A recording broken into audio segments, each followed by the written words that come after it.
భగవద్గీత 12వ అధ్యాయం భక్తి యోగం.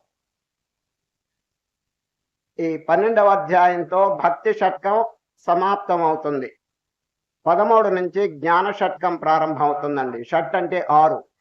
భగవద్గీతని 3 ఆర్లుగా విభజించినారు 18 అధ్యాయములు. కర్మ షట్కం, భక్తి షట్కం, జ్ఞాన షట్కం. వేదము కూడా కాండత్రయాత్మకంగా విభజించినారండి.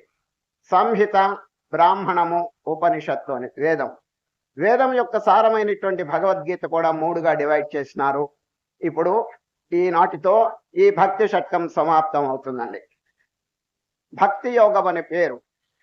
మొట్టమొదట ఈ భక్తిని గురించి 1-2 విషయములు మనం తప్పకుండా తెలుసుకోవలసి ఉన్నాము. ఏమనగా, అనేక మంది ఏదో పూజలు, పునస్కారములు, తీర్థయాత్రలు ఇవన్నీ జరుపుతున్నారండి, జపాలు, తపాలు. కానీ శ్రీకృష్ణ పరమాత్మ ఈ అధ్యాయంలో ఏం చెప్పినారో కొంచెం బాగా విచారణ చేయండి. సామాన్య భక్తి అందరికీ తెలుసండి, విశేష భక్తి అందరికీ పరిచయం లేదు. ఈ అధ్యాయంలో చెప్పబడింది విశేష భక్తి అండి. విశేష భక్తి అంటే ఏమిటి చెప్పండి?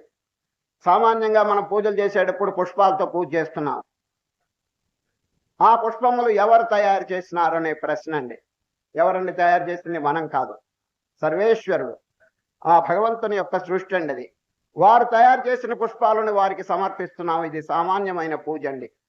మనము స్వయంగా కొన్ని పుష్పాలు తయారు చేసుకుని వారికి సమర్పించాలండి. అది విశేష పూజ. అది అనగా హృదయ పుష్పం, అహింస అనే పుష్పం, దయ అనేటువంటి పుష్పం, శమం అనేటువంటి పుష్పం, ఇటువంటి పుష్పములన్నీ మనం తయారు చేసుకుని వారికి అర్పణ చేస్తే మహదానంద పడతారండి. అది విశేష పూజ, గొప్ప పూజ. అది ఆ పూజ ఈ భక్తి యోగంలో చెప్పబడిందండి. అది ఈ భక్తి అనేటువంటి విషయంలోనండి జాతి, మత, కుల, వయస్సు ఇటువంటి సంబంధం ఏమి లేదండి. ఎవరైనప్పటికీ అర్హులేనండి. భగవంతుని స్తోత్రం చేయటానికి, ధ్యానం చేయటానికి ఫలానా వారికే అర్హత ఉన్నదని చెప్పటానికి ఎవరికి హక్కు ఉన్నది చెప్పండి? అది వారి హృదయంలో వెలుగుతున్న దేవుడండి. ఇప్పుడు హరిజనులు ఇదివరకంతా చూడండి, వాళ్ళందరినీ మాలపల్లె, మాదకపల్లె అని చెప్పి దూరంగా వాళ్ళందరినీ విసిరి వేరే పెట్టేసినారండి. గాంధీ మహాత్ముడు వాళ్ళందరినీ సొసైటీలో చేర్చుకోండి, వాళ్ళందరూ కూడా సంఘంలో చేర్చుకోండి, వారు మానవులే, వారు మనపోటి వాళ్లే, హరి జనులు, చిల్డ్రన్ ఆఫ్ గాడ్, దేవుని యొక్క సంతానం, వారిని దూరంగా పెట్టబాకండి, అస్పృశ్యత అనేది తీసేయండి అని ఎంత చక్కని బోధ చేసినారు. హరి జనులని పేరు పెట్టారు, చిల్డ్రన్ ఆఫ్ గాడ్. అది మరి ఇటువంటి చిన్న చిన్న చూపు చూడటం వల్ల, వారిని దూరంగా పెట్టడం వల్ల ఏమైపోయిందో తెలుసండి, సంకుచితమైనటువంటి భావాలు ఏర్పడింది. భక్తిలో ఈ సంకుచితత్వం ఎక్కడున్నదండి చెప్పండి? ఫలానా వాడు ఇప్పుడు హాస్పిటల్కి వెళ్ళారనుకోండి, ఆ మందు తినటానికి ఎవరికి అర్హత ఉంది చెప్పండి? రోగం వచ్చిన ప్రతి వారికి కూడా అక్కడ అర్హత ఉంది. అక్కడ జాతి, మత, కుల, స్త్రీ, పురుష భేదం హాస్పిటల్స్ లో లేదండి. మీకు రోగం ఉన్నదా అని అడుగుతారు. That is the qualification. ఆ రోగం ఉంటే తప్పకుండా మందు ఇస్తారు, దాంతో నయం అయిపోతుంది. అదేవిధంగా ప్రతి జీవి పుట్టంగానే ఒక రోగం తగులుకుందండి వాడికి. ఏమి రోగం చెప్పండి? పుట్టటం అనేది రోగం. భవ అంటే to exist with a body is a disease. కొత్తగా ఒక రోగం తెచ్చుకోవటం కాదండి, వాడు పుట్టటమే ఒక రోగం. ఇదివరకు ఎన్నిసార్లు పుట్టాడు, ఎన్నిసార్లు చచ్చాడు, మళ్ళా ఇప్పుడు పుట్టాడు, మళ్ళా చస్తాడు. జాతస్య ధ్రువ మృత్యు, ధ్రువం జన్మ మృతస్య. ఇది ఒక cycle of births and deaths. దీన్ని తప్పించుకోలేకపోయినా బాధలు పడుతున్నారు. ఇది ఒక డిజీజ్, ఇది ఒక రోగం అని చెప్పి పెద్దలు చెప్పారు. దాని పేరేమిటి? రోగం పేరు భవ అంటే ఉండటం. దేంతో ఉండటం? శరీరంతో ఉండటం. To exist with a body. అది ఆత్మతో ఉండటం అనేది రోగం కాదండి. ఆత్మతో ఉండటం అనేది మోక్షం. శరీరంతో ఉండటం అనేది రోగం. అది ఈ రోగానికి మందు తెచ్చుకుంటున్నాం మనం. ఈ మందు చూడండి, భక్తి అనేటువంటిది ఒక ఔషధం. ఎవరికి హక్కు లేదు చెప్పండి? ప్రతి వారికి హక్కు ఉంటుందండి. కనుక ఇది ఎవరైనా, కొందరు అడుగుతారు, ఏమండి మాకు ఈ మంత్రం జపం చేయడానికి మాకు అర్హత ఉన్నదా అని చెప్పి కొందరు అడుగుతారు. లేకవండి, ప్రతి వారికి కూడా తరించడానికి అవకాశం ఉంది. ఎందుకంటే దేవుడు ఎక్కడున్నాడు? అడిగేవారి హృదయంలోనే ఉన్నాడు. చూడండి, నాకు అర్హత ఉన్నదా అని అడుగుతున్నాడు చూడండి, వాడి హృదయంలో ఎవడున్నాడు చెప్పండి? సర్వస్య చాహం హృది సన్నివిష్ట, I am residing in the hearts of everybody అని భగవద్గీతలో చెప్తున్నారే. ప్రతి జీవి యొక్క హృదయంలో ఉన్నప్పుడు వాడికి ధ్యానం చేయడానికి అర్హత లేదండి? తన ఆత్మస్వరూపాన్ని తెలుసుకోవటానికి అర్హత లేదా? కనుక విశాల భావాన్ని మనం ఈ ఆధ్యాత్మిక విషయంలో ప్రకటించాలన్నది. నారద మహర్షి అండి భక్తి సూత్రంలో ఒక సూత్రం రాసినారు. ఏమిటి తెలుసండి? నాస్తి తేషు జాతి విద్య రూప కుల ధన క్రియాది భేద. ఈ ఆధ్యాత్మిక విషయంలో ఈ భేదాలు ఏం పెట్టుకోబాకండి అన్నారు. చూడండి ఎంత చక్కని సూత్రం. మళ్ళీ చెప్తున్నా, నాస్తి తేషు జాతి విద్య రూప కుల ధన క్రియాది భేద. చిన్న దృష్టాంతం చెప్తే మీకు అర్థమవుతుంది. ఆనాడు రామాయణ కాలంలోనండి రామచంద్రుడు, లక్ష్మణుడు, సీతమ్మ ముగ్గురు అరణ్యవాసానికి బయలుదేరారు. చాలా దూరం పోయినారు. చాలా దూరం పోయిన తర్వాత అండి ఒక నది అడ్డంగా వచ్చిందండి. ఎవరికి? ఈ ముగ్గురికి ప్రయాణికులకి నది అడ్డంగా వచ్చింది. ఆలోచిస్తున్నారు ఎట్లా దీన్ని దాటవలను అని. ఏమండి, దూరంగా ఒక ఆయన పడవ పెట్టుకుని కూర్చున్నాడండి. ఆ పడవ ఆయన దగ్గరికి పోయినారు. ఎవరు? ముగ్గురు. రామచంద్రుడు ప్రశ్న వేస్తున్నాడు, ఏమండి మా ముగ్గురిని అవతల ఒడ్డుకు తీసుకుని వెళ్తారా అని అడిగాడండి రాముడు. ఆ నావికుడు నాడే ఈ పాదముల దగ్గర నుంచి శిరస్సు వరకు రామచంద్రుని ఒక్కసారి చూచాడండి. చూచి, మహానుభావ, ఈ అరణ్యంలో ఒక వదంతి వ్యాపించింది. ఒక పుకారు అంటే వదంతి వ్యాపించింది. ఎవరో కొత్త ఆయన బయలుదేరాడు ఈ అరణ్యంలో. ఆయన నడుస్తుంటే ఒక రాయి ఆయన కాలికి తగిలింది, ఆడపిల్లగా మారిపోయింది అని చెప్పి అనుకుంటున్నారు. బహుశా మీరే అయి ఉండొచ్చు. మీ కాలికి ఏదో ఒక శక్తి ఉన్నది, పాదధూళికి ఆడపిల్లల్ని చేసే శక్తి అది అని నేను అనుకుంటున్నాను. మా పడవ 40 చెక్కలతో చేయబడింది. మీరు గనక మా పడవ మీద ఎక్కితే 40 మంది ఆడపిల్లలు తయారైతే అదొక సమస్యగా తయారవుతుంది. కాబట్టి మిమ్మల్ని పడవ ఎక్కించను అన్నాడండి. అప్పుడు అసలు ఎక్కించవా అని అడిగాడు. ఎవరు? రామచంద్రుడు. ఒక షరతు మీద అయితే మిమ్మల్ని ఎక్కిస్తానన్నాడు. ఏమిటి ఆ షరతు అన్నాడు? మిమ్మల్ని భుజం మీద కూర్చోబెట్టుకుంటాను, మీ పాదముల్ని బాగా నీళ్లతో కడిగేస్తాను. ఎందుకంటే ఈ పాద ధూళి ఉండకూడదు, ధూళి ఉంటే ఆడపిల్లలు తయారవుతారు. అందువల్ల బాగా కడిగేస్తాను. అమాంత మళ్ళీ కింద పెట్టను, మిమ్మల్ని కాలు కింద పెట్టనివ్వను, కింద పెట్టి మళ్ళీ దుమ్ము అంటుతుంది. అందువల్ల అమాంతంగా మళ్ళీ పడవలో కూర్చోబెడతాను, ఆ షరతు మీద అయితే తీసుకువెళ్తానన్నాడు. సరే, రామచంద్రుడు అంగీకరించినారు. అట్లాగే కూర్చోబెట్టారు. ఇక సరిగ్గా పడవ నడిపేటువంటి టైంలో ఈ కూలీ విషయంలో వచ్చిందండి. ఇది ముందుగానే మాట్లాడుకోవాలి కదా. ఏమండి మీకు అంతే ఇవ్వాలి, అవతల ఒడ్డుకు తీసుకుని వెళ్ళేందుకు అని అడిగినాడు రామచంద్రుడు. స్వామి మహానుభావ, మాకేమి మీరు మాకు ఒక్క పైసా కూడా ఇవ్వక్కర్లేదు, ఈ చిన్న నదిని మిమ్మల్ని దాటిస్తాను, సంసార సముద్రం మమ్మల్ని దాటించండి అన్నాడండి. ఎంత చక్కగా చెప్పాడు చూడండి. ఈ చిన్న నదిని మేము ఉచితంగా మిమ్మల్ని దాటిస్తాం, సంసార సముద్రాన్ని దాటించండి అని ప్రార్థన చేస్తాడు. చూడు, ఆయన ఎవరు చెప్పండి? అందరికి పరిచితుడే కదా. చెప్పండి, వారికి ఏమైనా విద్య ఉన్నదా? వారికి ఏమైనా కుల సంబంధంగా అయితే ఏమి లేకుండా ఒక సామాన్యమైనటువంటి వ్యక్తి శ్రీరామచంద్రుని యొక్క కరుణకు, వారి యొక్క ఆశీర్వాదానికి పాత్రుడైనాడంటే చూడండి. గుహుడు ఆనాడు యుద్ధం అంతా పూర్తి అయిపోయిన తర్వాత పుష్పక విమానంలో బయలుదేరుతూ రామచంద్రుడు హనుమంతుడిని పిలిచి, గుహుడితో చెప్పండి, మేము వస్తున్నామని చెప్పి గుహుడితో చెప్పండి అని జ్ఞాపకం పెట్టుకున్నాడు. చూడండి, అది వారి మనసులో గుహుడు జ్ఞాపకం ఉన్నాడంటే ఎంత అదృష్టవంతుడో చూడండి. అది ఇదంతా ఎందుకు చెప్పినానంటే, కులమా తక్కువ, విద్య తక్కువ, ఏమి లేకపోయినప్పటికీ రామచంద్రుని యొక్క కృపాకటాక్షానికి వారు భాగ్యం పొందినారంటే, అదృష్టం నోచుకున్నారంటే, ఇక్కడ ఏమైనా జాతులు అడ్డం వచ్చినాయా? విద్యలు ఇతరమైనటువంటివి అన్ని అడ్డొచ్చినాయా అండి? లేదు. నాస్తి తేషు జాతి విద్య రూప కుల ధన క్రియాది ఖేద.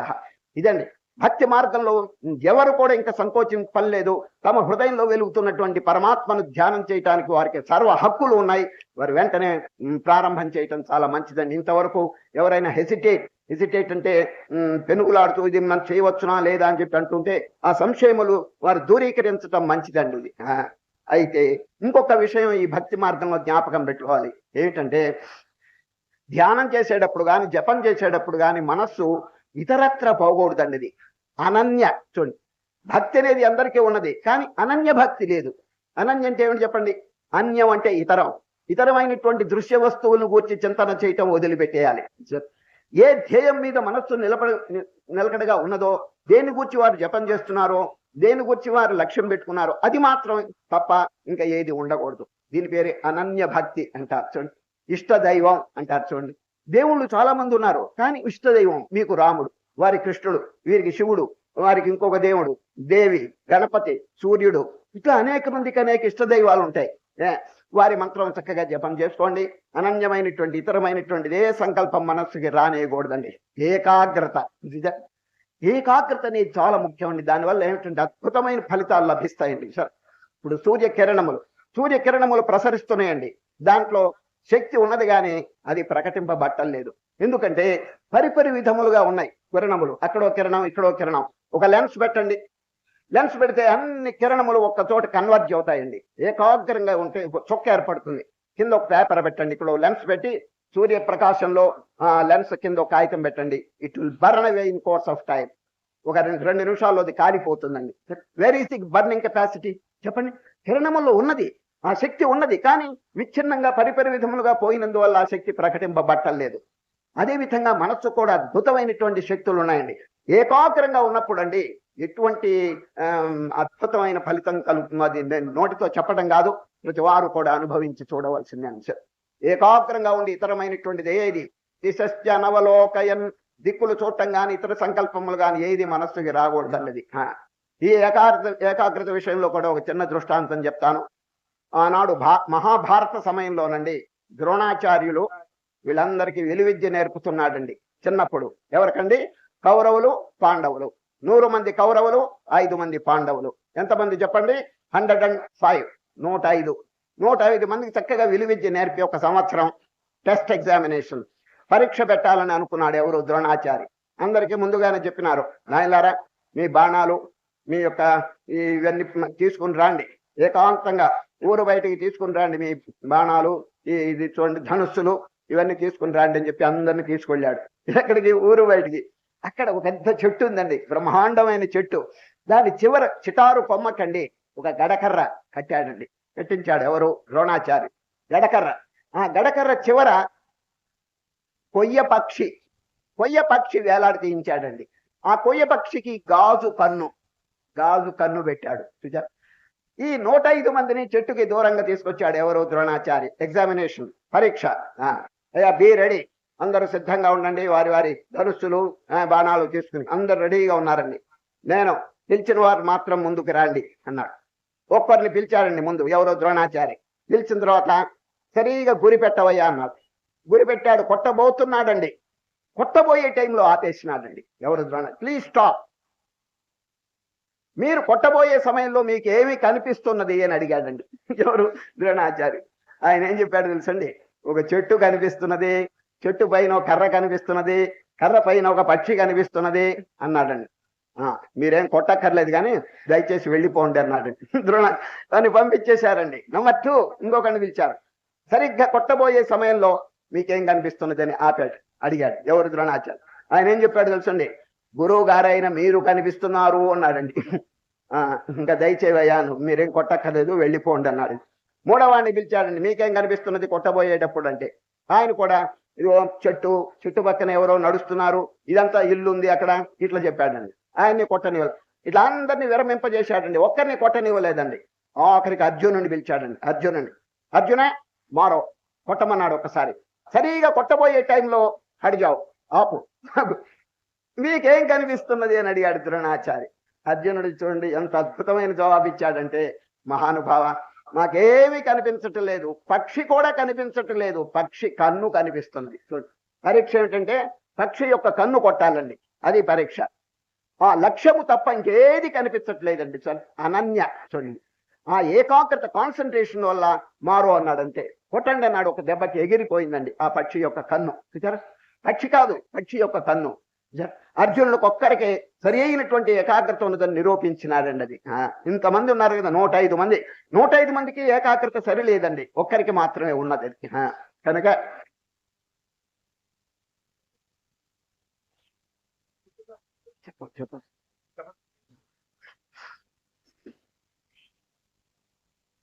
ఇప్పుడు అధ్యాయంలో ప్రవేశిస్తాము. 12వ అధ్యాయం భక్తి యోగం. భగవద్గీతలో ఉన్నటువంటి అధ్యాయములన్నిటిలో కల్లా చిన్నది, స్మాలెస్ట్ చాప్టర్. ఇటువంటిదే ఇంకొకటి ఉందండి, నంబర్ 15, 15వ అధ్యాయం పురుషోత్తమ ప్రాప్తి యోగం. ఈ 2 అధ్యాయములు భగవద్గీతలో స్మాలెస్ట్ చాప్టర్స్ అండి, చాలా చిన్నది. కాబట్టి మీ పిల్లలకు ఇంటి దగ్గర బాగా కంఠస్థం చేయించండి. చిన్న అధ్యాయములు కాబట్టి ఏదైనా శుభకార్యం ఏదైనా వచ్చినప్పుడు వారి చేత పిల్లల చేత చెప్పించండి. వేద ఘోష, ఇంట్లో జడమైనటువంటి మేళాలు ఇవన్నీ పెట్టుకుంటుంటారు. దానికంటే ఇది ఎంత గొప్పది చెప్పండి. సాక్షాత్ కృష్ణ పరమాత్మ యొక్క ముఖారవిందం నుంచి వెలువడినటువంటి దివ్య శబ్దం చూడండి, ఆ అమృత శబ్దం, వీణులకు ఎంతో విందుగా ఉండేటువంటి శబ్దం. దాన్ని మీ బిడ్డల చేత చక్కగా చెప్పించండి. ప్రతిరోజు కూడా అప్పుడప్పుడు ఏదైనా విశేష సమయంలో కానీ దీన్ని పారాయణం చేయించడం ఇవన్నీ చేస్తుండటం చాలా మంచిది. ఈ చిన్న అధ్యాయములు 12, 15 ఇవి. ఏదైనా ప్రార్థన ఇవన్నీ చేయాలనుకుంటే 11వ అధ్యాయం అండి. నిన్న జరిగింది చూడండి, ఏకాదశి అధ్యాయం విశ్వరూప సందర్శన యోగం. అది అద్భుతమైనటువంటి ప్రార్థన. అది సన్యాసులకు కాషాయం ఇచ్చేటువంటి సమయంలో కూడా, అంటే తురీయాశ్రమం ఇచ్చేటువంటి సమయంలో ఈ 11వ అధ్యాయం పారాయణం చేస్తారండి. ఏది విశ్వరూప సందర్శన యోగం. ఇది ప్రార్థన సంబంధంగా అది చాలా గొప్పదండి.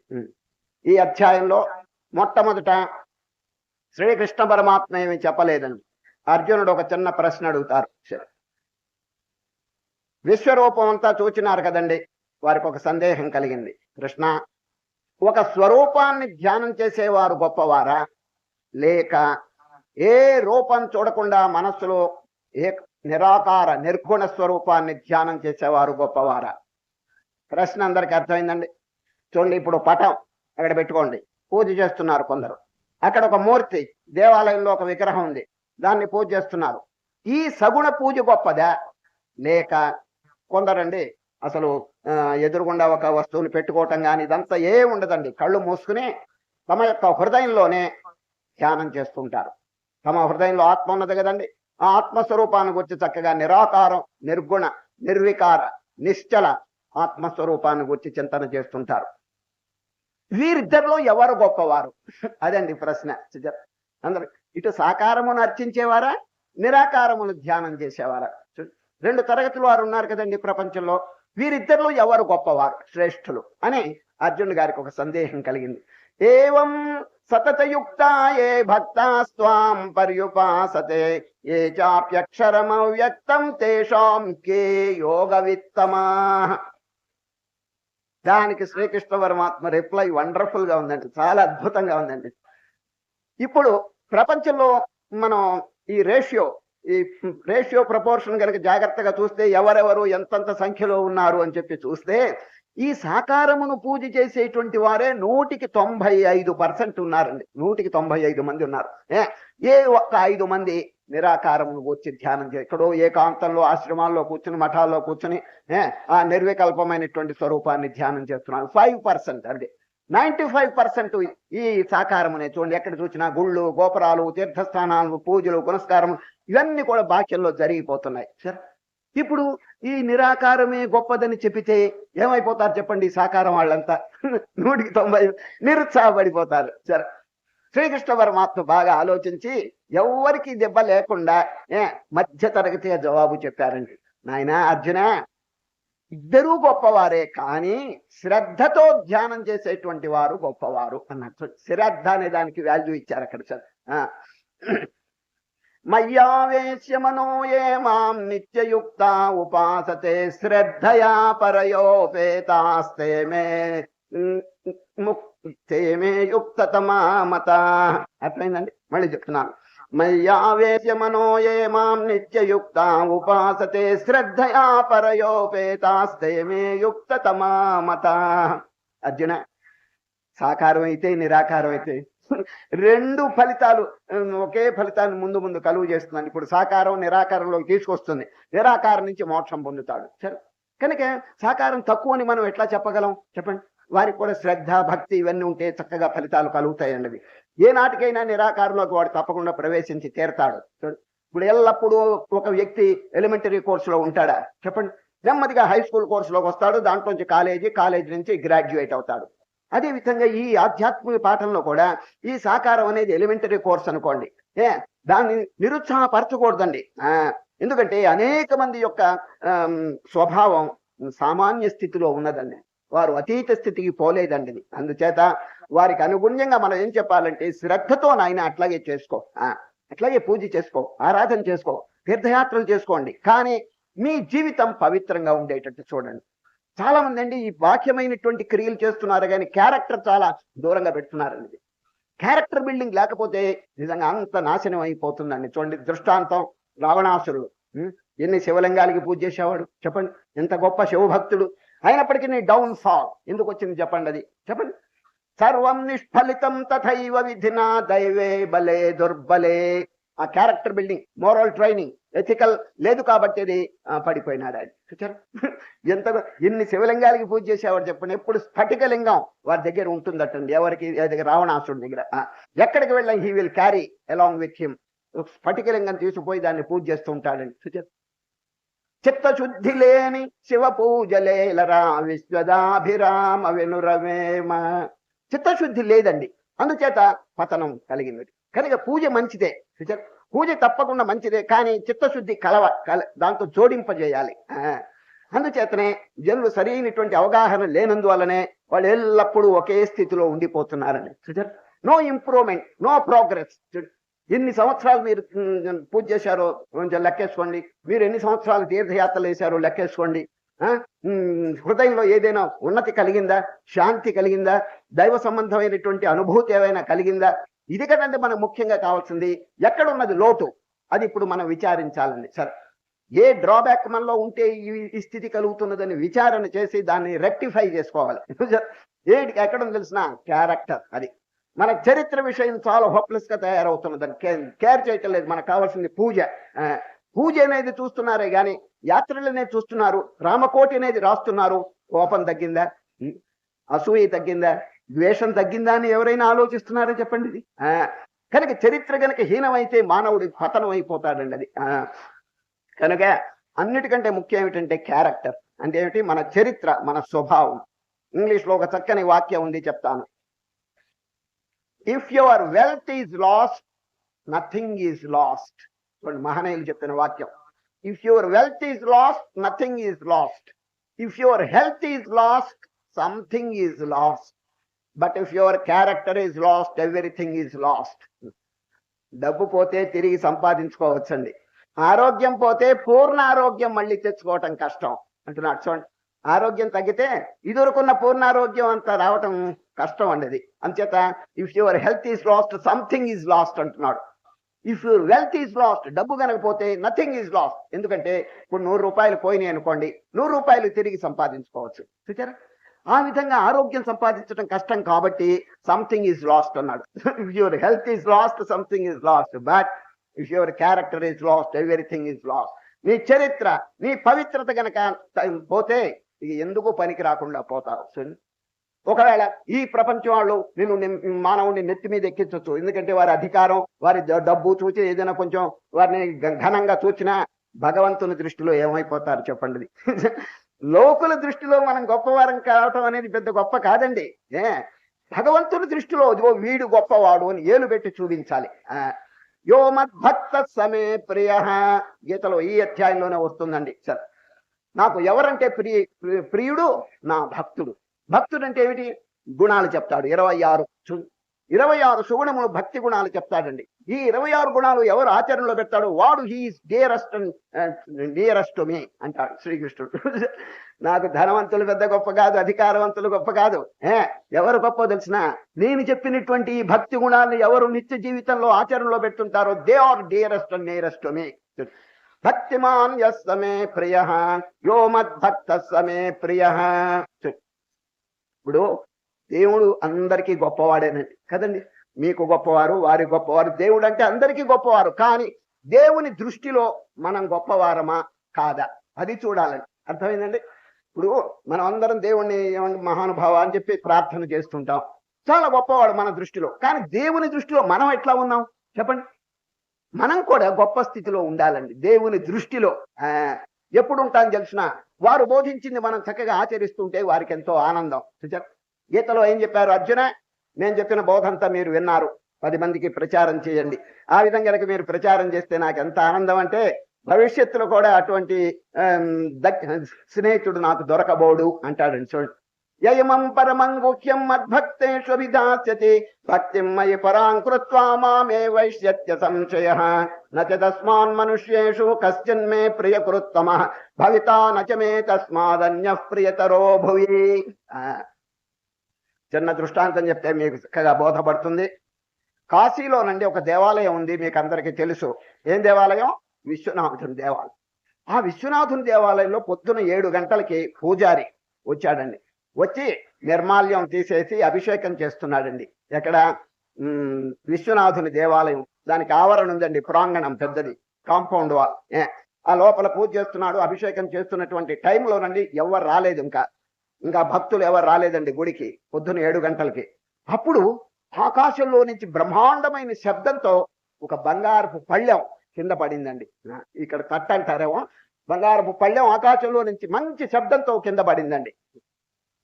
ఈయన ఆశ్చర్యపడి ఏమిటి శబ్దం అని చెప్పి పూజ ఆపేసి పరిగెత్తాడండి. ఎవరు? పూజారి. చూస్తే బంగారపు పళ్ళెం అండి. ఎంత విలువ అంటే ₹1,00,000 ఖరీదు చేస్తుందండి ఆ పళ్ళెం. దాన్ని ఏమండి, బంగారు పళ్ళెం ఎవరైనా వదులుతారా చెప్పండి? దాన్ని తీసుకుంటారు కదా. దాన్ని తీసుకోవడానికి పట్టుకున్నాడు, మట్టి మూకుడుగా తయారైందండి. అవతల బారేశాడు. మరలా ఇంకోసారి పట్టుకున్నాడు, మళ్ళా మట్టి మూకుడు అయిపోయింది. వదలంగానే బంగారం అయిపోయింది. దాని మీద ఒక వాక్యం రాసి ఉండటం చూచాడండి ఎవరు? పూజారి. ఏమని ఉన్నదో తెలుసండి? నా భక్తునకు అని ఉందండి. నా భక్తునకు, టు మై డివోటీ అని దాని మీద రాసి ఉంది. మరి ఎవడైనా భక్తుడైతే వాడికి చెందుతుంది అది. ఈ పూజారి గారు రోజు పూజ చేస్తున్నా భక్తుడు కాదనమాట. చూసారా? అందువల్ల ఈయన గారు తాకితేనండి బంగారం కాదు, మట్టి అయిపోయిందండి. ఎప్పుడు ఈ శబ్దం, బ్రహ్మాండమైన శబ్దం వినిపించిందో చుట్టుపక్క వారందరూ పరిగెత్తుకుంటూ వచ్చారండి. ఎక్కడికి? వందల మంది వచ్చేసి అందరూ తాకటం, మట్టి అయిపోతున్నారు. ఎవరు తాకినా కూడా మట్టి అయిపోతున్నది. ఏమిటిది వండర్గా ఉంది అని చెప్పి ఈ వార్త అండి రాజుగారి చెవిలో పడిందండి. కాశీ పట్టణానికి రాజుగారు ఉన్నారండి. ఆయన చెవిలో, ఏమండో మీ దేశం లోపల, అంటే ఈ గుడి మీ దేశం లోపలే ఉంది కదండి విశ్వనాథుని దేవాలయం, అక్కడ ఆవరణలో ఆకాశంలోంచి బంగారం పళ్ళెం పడింది అని వార్త వచ్చిందండి. వెంటనే రాజుగారు కావాల్సిన డబ్బు ఉందండి, ఈ బంగారం పళ్ళెం కూడా కొట్టేయాలని చూచాడండి. ఎవరు? రాజుగారు. మంత్రి గారికి చెప్పండి, పోలీసులందరినీ తీసుకువెళ్ళి ఆపండి, రాజుగారు వచ్చే వరకు ఎవరిని రానిబాకండి దగ్గరికి, నేను వచ్చి తీసుకుపోతానని చెప్పి పోలీసులు ముందు పంపించేశాడు. వాళ్ళందరూ కూడా అందరిని అటకాయించేశారు. ఇక రాజుగారు ఏనుగు మీద ఎక్కొచ్చాడండి, టీవీగా బయలుదేరి వచ్చాడు. దేవాలయం దగ్గర దిగాడండి. అందరిని నెట్టి అవతల బారేశారు. సరిగ్గా రాజుగారు వచ్చే ఆ బంగారపు పళ్ళెం పట్టుకున్నాడు. ఇది వరకు అందరు తాకినప్పుడే కొంత బాగుందండి, ఇప్పుడు నల్లగా మారిపోయిందండి. దరిద్రం. మళ్ళా వదిలేశాడు, బంగారం అయిపోయింది.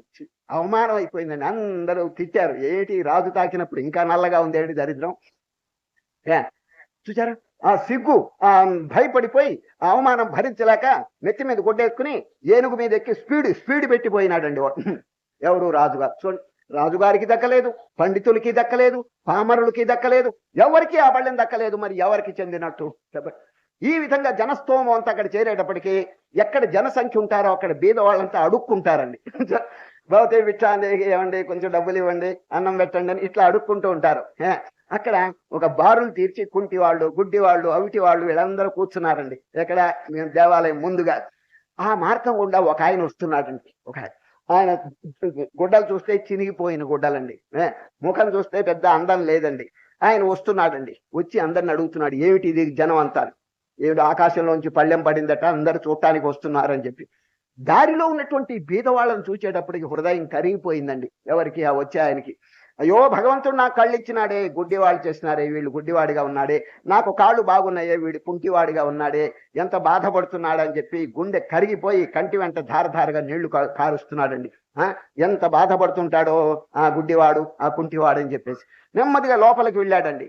వెళ్ళి అందరితో పాటు ఆయన కూడా బంగారం పళ్ళని తాకాడండి. తాకితే ధగ మేలిమి బంగారం మోస్తరు మెరవటం మొదలు పెట్టిందండి. మేలిమి బంగారం మోస్తరు ప్రకాశిస్తున్నదండి. ఎవరు? ఈయన తాకితే అందరూ చుట్టూ చేరారు. ఏమండి మీరు ఏం చదువుకున్నారని? ఓ అంటే నా రాదు అన్నాడండి. మీకంత డబ్బు ఉన్నదన్నాడు. రాత్రికి భోజనానికి లేదు అన్నాడండి. ఇటు పాండిత్యం లేదు, డబ్బు లేదు, మరి ఎందుకు భగవంతుడు వారిని మెచ్చుకున్నారు చెప్పండి? ఆ హృదయ చూడండి, ఆ కరుణ, దయ, ప్రేమ, పరోపకారం పొంగి పొరలుతున్నదండి. అయ్యో నేను ఒక్కడిని తింటే ఎట్లా, నేను ఒక్కడిని ఆనందపడితే ఎట్లా, నా ఆనందం వారు కూడా అనుభవిస్తే ఎంత బాగుంటుంది, నాకు భగవంతుడు కళ్ళిచ్చి ఎంతో ఆరోగ్యం కలుగు చేశాడు, పాపం వాళ్ళు ఎంత బాధపడుతున్నారని చెప్పి ఇతరుల బాధ తన బాధగా ఆయన భావిస్తున్నాడు. దీని పేరు ఆత్మౌపమ్యం. గీతలో చెప్తాడు చూడండి, ఆత్మౌపమ్యన సర్వత్ర సమం పశ్యతి యోర్జున సుఖం వా యది వా దుఃఖం సయోగి పరమో మతః. సోదరత్వం నేను చెప్పలేదండి గీతలో, not brotherhood but treat others as your self, not as your brother. నీ సోదరుల వలే కాదు నాయన, నీ వలే చూసుకో, అప్పుడు తన మీద ఎంతో ప్రేమ ఉంటుంది, ఇతరుల మీద కూడా ప్రేమ వర్షింపజేస్తాడు. చూచారా, కనుకనే ఈ అధ్యాయంలో మీరు ఎక్కడైనా చూడండి, భక్తిమాన్ యస్సమే ప్రియ యో మద్భక్త సమే ప్రియ. నేను చెప్పినటువంటి భక్తి గుణములు ఎవరు ఆచరణలో పెడతాడో వాడు నాకు ప్రీతి పాత్రుడు. ఇప్పుడు కనుక దేవుడు అందరికీ గొప్పవాడే, కానీ దేవుని దృష్టిలో మనం గొప్పగా ఉండాలంటే వారు బోధించినటువంటి సద్గుణాన్ని మనం ఆచరణలో పెట్టాలి. ఇప్పుడు శ్రీకృష్ణ పరమాత్మ రిప్లై చూడండి ఎంత అద్భుతంగా ఉందో. అర్జునుడి ప్రశ్న పురస్కరించుకుని కృష్ణుడు చెప్తున్నారు, ఏమండి సగుణ ఆరాధకులు గొప్పవారా, నిర్గుణ ఆరాధకులు గొప్పవారా అని ప్రశ్న చేస్తే ఇద్దరు గొప్పవారే, కానీ శ్రద్ధ అవసరం అన్నారు. శ్రద్ధయా పరయోపేతాస్తే మే యుక్తతమామత. శ్రద్ధ అంటే ఏమిటి చెప్పండి? శ్రద్ధ అంటే ఫెయిత్. ఇప్పుడు చూడండి, గుళ్ళోకి వెళ్ళారండి, గుళ్ళోకి వెళ్తే అక్కడ ఏమున్నది? రాయి కదా, రాయి. ఒక విగ్రహం అంటే రాయిగా, స్టోన్. ఎవరైనా అక్కడ స్టోన్ అని చెప్పి అనుకుంటారా? కాదండి, విశ్వాసం. ఇక్కడ సాక్షాత్ శాంక్టమ్ శాంక్టోరియం అవతరించినటువంటి దేవుడు అని చెప్పి అనుకుంటారే గాని రాయి అని చెప్పి ఎవరు అనుకోరండి. అది శ్రద్ధ. ఆ శ్రద్ధ ఎంతెంత గొప్పగా ఉంటుందో అంతంత ఫలితం వస్తుంటుందండి. చూచారు, శ్రద్ధ కనుక లేకుండా ఎవరైనా వచ్చి ఇదంతా రాయి రప్ప, దీనివల్ల దండం పెడితే ఏం లాభం అని చెప్పి ఎవరైనా అనుకుంటే వారికి అంతే ఫలితం వస్తుందండి. ఇప్పుడు భగవంతుడు ఎన్నో మేలు చేస్తున్నాడు మనకి చూడండి, అయినప్పటికీ భగవంతుడిని క్రిటిసైజ్ చేసే వాళ్ళు కూడా కొందరు ఉన్నారండి. అటువంటి సర్వజ్ఞుడు, ఆమ్నిపొటెంట్ అండ్ ఆమ్నిషియన్, అందరి యొక్క హృదయంలో వెలుగుతున్నటువంటి వారిని కూడా విమర్శ చేసేవాళ్ళు అక్కడక్కడ ఉన్నారండి. అది గీతలో కూడా చెప్తారు, అవజానంతి మాం మూఢ మానుషేం తనుమాశ్రితం పరం భావమజానంతో మమ భూత మహేశ్వరం. అది ఒక చోట ఒక చిన్న గాథ చదివాను. ఒక పట్టణంలో ఒక ప్రొఫెసర్ ఉన్నాడండి, ప్రొఫెసర్ ఎంఏ మ్యాథమెటిక్స్. ఎంఏలో సబ్జెక్ట్ ఏమిటంటే ఆయనకి గణిత శాస్త్రం అండి. ఫస్ట్ పాస్ అయినాడు, ప్రొఫెసర్గా ఉన్నాడండి. ఆయన తల బట్ట తలండి. ఆయనకు భగవంతుని మీద అంత విశ్వాసం లేదండి. ఆ కాలేజీలో ఉన్నటువంటి స్టూడెంట్స్ అంతా సమీపంలో 2 మైళ్ళ దూరంలో ఒక గ్రామంలో ఉత్సవం జరుగుతుంటే ప్రిన్సిపాల్ గారిని అడిగి సెలవు తెప్పించుకున్నారండి. ఏమండి 2 మైళ్ళ దూరంలో ఒక పెద్ద ఉత్సవం జరుగుతుంది, ఈ రోజు సెలవు ఇప్పించండి అని విద్యార్థులందరూ ప్రిన్సిపాల్ గారు సెలవు తెప్పించుకున్నారు. అందరూ చూడటానికి వెళ్ళారు, ఉత్సవం చూడటానికి. ఈ బట్టతల ఆయన ఉన్నాడు చూడండి, మ్యాథమెటిక్స్ ప్రొఫెసరు. ఆయన దేవుడి మీద అంత విశ్వాసం లేదు, అయినప్పటికీ స్టూడెంట్స్ అంతా వెళ్తున్నారు, అక్కడ ఏం జరుగుతుందో చూస్తే మంచిదని నెమ్మదిగా బయలుదేరాడండి. ఎప్పుడు? మధ్యాహ్నం 12 గంటలకు బయలుదేరాడు. 4 మైళ్ళండి ఎండ, అదంతా ఎడారి ప్రదేశం, ఇసుక ప్రదేశం. దారిలో పోతుంటే కాళ్ళంతా మాడిపోయి వీళ్ళంతా చెమట పట్టేసి నీడ లేదండి, ఒక చెట్టు లేదు. దూరంగా ఒక చెట్టు కనిపించిందండి. చెట్టు కనిపిస్తే దాని వైపు వెళ్ళి కాసేపు విశ్రాంతిగా ఉన్నాడండి. ఆ చెట్టు ఏం చెట్టో తెలుసండి? మర్రి చెట్టు అండి. మర్రి చెట్టు పెద్ద బ్రహ్మాండమైన చెట్టు. కాసేపు విశ్రాంతిగా ఉంటే మంచిదని గుడ్డపరుచుకున్నాడండి. ఎవరు? ఎంఏ గారు. గుడ్డపరుచుకుని ఒక్కసారి అట్లా వాలాడు. వారి దృష్టి ఎక్కడ పడిందంటే చెట్టు మీద పడిందండి. చెట్టును చూచాడు. మర్రి చెట్టుకి సన్న కాయ కనిపించిందండి ఈయనకి. ఎవరికి? ఈ ప్రొఫెసర్ గారికి. మర్రి చెట్టు పెద్దదండి, చెట్టు పెద్దది, కానీ కాయ చిన్నది. ఈయనప్పుడు వెంటనే ఆలోచించినాడు, నిజంగా దేవుడు గనక ఉంటే సన్నటి గుమ్మడి తీయకు ఇంతలో గుమ్మడికాయ పెట్టాడు. ఇంత పెద్ద చెట్టుకి according to ratio and proportion అరటన్ను కాయ ఉండాలి. అసలు అరటన్ను కాయ. చూడండి, ఇది మ్యాథమెటిక్స్ కదండి, రేషియో కట్టేశాడు అప్పుడే. సన్న గుమ్మడి తీగకు ఇంతలా గుమ్మడికాయ పెట్టిన దేవుడు ఇంత పెద్ద మర్రి చెట్టుకి ఎంత కాయ పెట్టాలి చెప్పండి? అకార్డింగ్ టు రేషియో అరటన్ను కాయ పెద్దది పెట్టాలి అని. ఇదేంటిది ఇట్లా పెట్టాడేమిటి? గాడ్ నోస్ నో మ్యాథమెటిక్స్ అనేసాడండి. దేవుడు గారికి లెక్కలే తెలియవు అనేసాడు ప్రొఫెసర్ గారు. ఈ విధంగా ఆలోచిస్తుంటే గాలి వీచిందండి. గాలి వీస్తే గాలికండి ఒక మర్రికాయ రాలిందండి. ఆ రాలటం ఎక్కడ రాలిందో తెలిసినా వాడి బట్టతల మీద వచ్చి పడిందండి. ఆ పడటం మంచి వెలాసిటీతో పడింది, సూది గుచ్చుకున్నట్టు గుచ్చుకుందండి. అప్పుడు అనుకున్నాడు, నిజంగా నేను అనుకున్నట్టు అరటన్ను కాయ అయితే నా బుర్ర రామార్పణం అయిపోయేది ఇప్పుడు. అప్పుడు అన్నాడు, God knows not only mathematics but morality also అన్నాడండి. దేవుడి గారికి లెక్కలే కాదు, కొంచెం నీతి నియమం కూడా ఉంది, ఎందుకంటే నాబోటి వాళ్ళని కాపాడాడు అన్నాడు. లేకపోతే బుర్ర పగిలి చచ్చేవాడు వాడు అంత కాయ కనుకుంటే. చూడండి, యాత్రికులు ఎంతమందో వస్తారు, తల దాచుకుంటారు, పెద్ద పెద్ద కాయలు పెడితే బరువు కదా అని చెప్పి భగవంతుడు ఎంతో ఆలోచించి సన్నకాయ పెట్టాడని తర్వాత తెలుసుకున్నాడండి. సో ఇంత జానాబెత్తుడు మనిషి వచ్చి సర్వజ్ఞుడైనటువంటి పరమాత్మను విమర్శ చేయటానికి పూనుకున్నాడే, దానికి ఏమైనా అర్థం ఉందండి అది? ఈ విధంగా అహంకారం చేత, దర్పం చేత కొందరు చేయరాని పనులన్నీ చేస్తుంటారండి. భగవంతుని విమర్శ చేసే అధికారం మనకి లేదండి. అసలు జీవుడు ఎవరు చెప్పండి? కొంచెం ఈ అనంతమైనటువంటి విశ్వంలో లెక్క వేసుకుంటే కోటాను కోట్ల లైట్ ఇయర్స్, కాంతి సంవత్సరాల దూరంలో ఉన్నటువంటి నక్షత్రాలు, గ్రహాలు ఇవన్నీ కూడా లెక్క వేసుకుంటే అఖండమైనటువంటి శక్తి మనం కొలత వేయగలవండిది. ఎంత ఉన్నాడు చెప్ప, మన భూమి అసలు లెక్కలేదు, మన సూర్యుడే లెక్కలేదండి అది. అటువంటి సూర్యుడి దగ్గర మన భూమి చిన్నది కదా, భూమి దగ్గర మన దేశం చిన్నది కదా. అటువంటి జానాబెత్తుడు మనిషి దేవుని గురించి విమర్శ చేయాలని చెప్పి అనుకుంటాడు. ఎంత హాస్యాస్పదమైనటువంటి విషయం మీరు ఆలోచించండి. దేశము, కాలము, క్రియ మూడిటికి బద్ధుడండి జీవుడు. అర్థమైందండి? Time, space, causation. చూడండి, టైం అంటే కొన్ని 100 ఏళ్ళలో 70 ఏళ్ళలో అంతే వాడికి, తర్వాత బతకలేడు వాడు. హి మస్ట్ ఫాల్ డౌన్. దీనికి టైం. దేశం అంటే వాడు ఎత్తని చెప్పండి, 5 అడుగులు 6 అడుగులు, ఇంకా 2 అడుగులు పెరగమని చెప్పండి, వాడిని పెరగలేడు. కనుక ఎత్తు అంటే ఒక ఆకారానికి లోబడిపోయినాడు, ఒక టైంకి లోబడిపోయినాడు. Next causation. కాజేషన్ అంటే కర్మ. పూర్వజన్మలో ఆయన ఏం కర్మ చేసుకున్నాడో దాని ఫలితం అనుభవిస్తాడే కానీ కొత్తగా ఏమీ లేదండి. పెద్ద పెద్ద సంపదలు పొందాలంటే పొందలేడు. ఈ విధంగా దేశకాల క్రియలకు లోబడినటువంటి జీవుడు అతీతుడైనటువంటి, మాయాతీతుడైనటువంటి పరమాత్మను విమర్శించేటువంటి హక్కు వాళ్ళకి లేదు. ఇటువంటి మెంటాలిటీ ఎంత శీఘ్రంగా తొలగించుకుంటే అంత ధన్యుడుగా ఉంటాడండి అది. ఇప్పుడు శ్రీకృష్ణ పరమాత్మ భక్తి యోగంలోనండి అద్భుతమైనటువంటి విషయాలు చెబుతున్నారు. ఏమిటంటే, అర్జున, నిరాకారం చాలా గొప్పదే, కానీ సాకారంలో అనుభవం లేకపోతే నిరాకారంలో నా అనుభవం పొందటం కష్టం. అది మొట్టమొదట్లో అభిమానం కలిగిన వారికి, దేహాభిమానం కలిగిన వారికి దాంట్లో ప్రొసీడ్ కావటం కష్టం.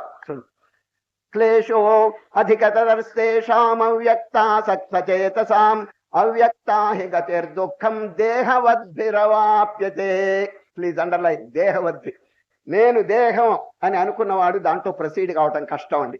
ఎందుకంటే దేహాభిమానం చావకపోతే ఇంకా ఆత్మస్వరూపాన్ని ఎట్లా పొందగలడు వాడు చెప్పండి? కనుక ఇవన్నీ విచారణ చేసి బాగా డివైడ్ చేసి చూడండి, రేపటి నుంచి వస్తుంది అద్భుతమైనటువంటి విచారణ. క్షేత్రజ్ఞ విభాగ యోగం. ఇవన్నీ ఈ విధంగా చక్కగా విచారణ చేసి సెపరేట్ చేసుకోవాలండి. ఇప్పుడు పాలు నీళ్లు కలిసినాయి ఏమండి, పాలు మనకి రావాలంటే ఎట్లా వస్తాయండి? కలిసిపోయింది. హంసను తీసుకురండి, చక్కగా పాలు తాగేస్తుందండి. అదేవిధంగా ఈ ప్రపంచంలో సత్యము అసత్యము, నిత్యము అనిత్యము, జడము చైతన్యము ఇవన్నీ కలిసిపోయినాయి. కలిసిపోతే రెండింటిని అనుభవిస్తుంటే ఏమైందంటే శాంతి లేకపోతున్నది. కనుక మనం ఏం చేయాలి? ఉపనిషత్తులో చెప్పినారు చూడండి, కఠోపనిషత్తు చివరి శ్లోకం అండి, అద్భుతమైంది.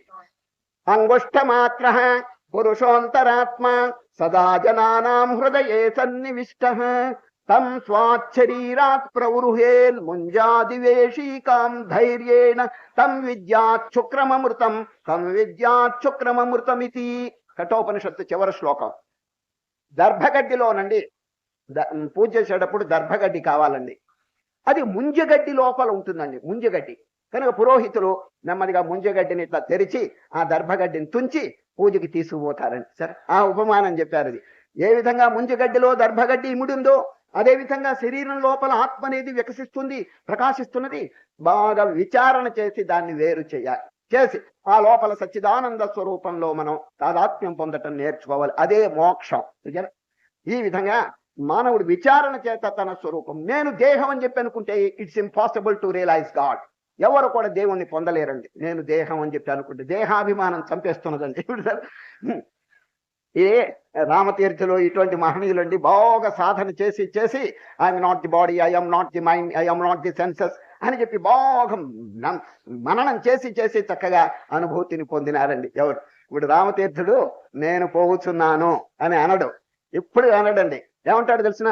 వీడిపోతున్నాడు వీడిపోతున్నాడు వీడిపోతున్నాడు అని అంటాడు. కనుక అంత సెపరేట్ చేసుకోవటం నేర్చుకుంటే ఎంతో ఆనందం కలుగుతుంది. చూడండి, ఈ రెండింటిని వేరు చేయటమే యోగం.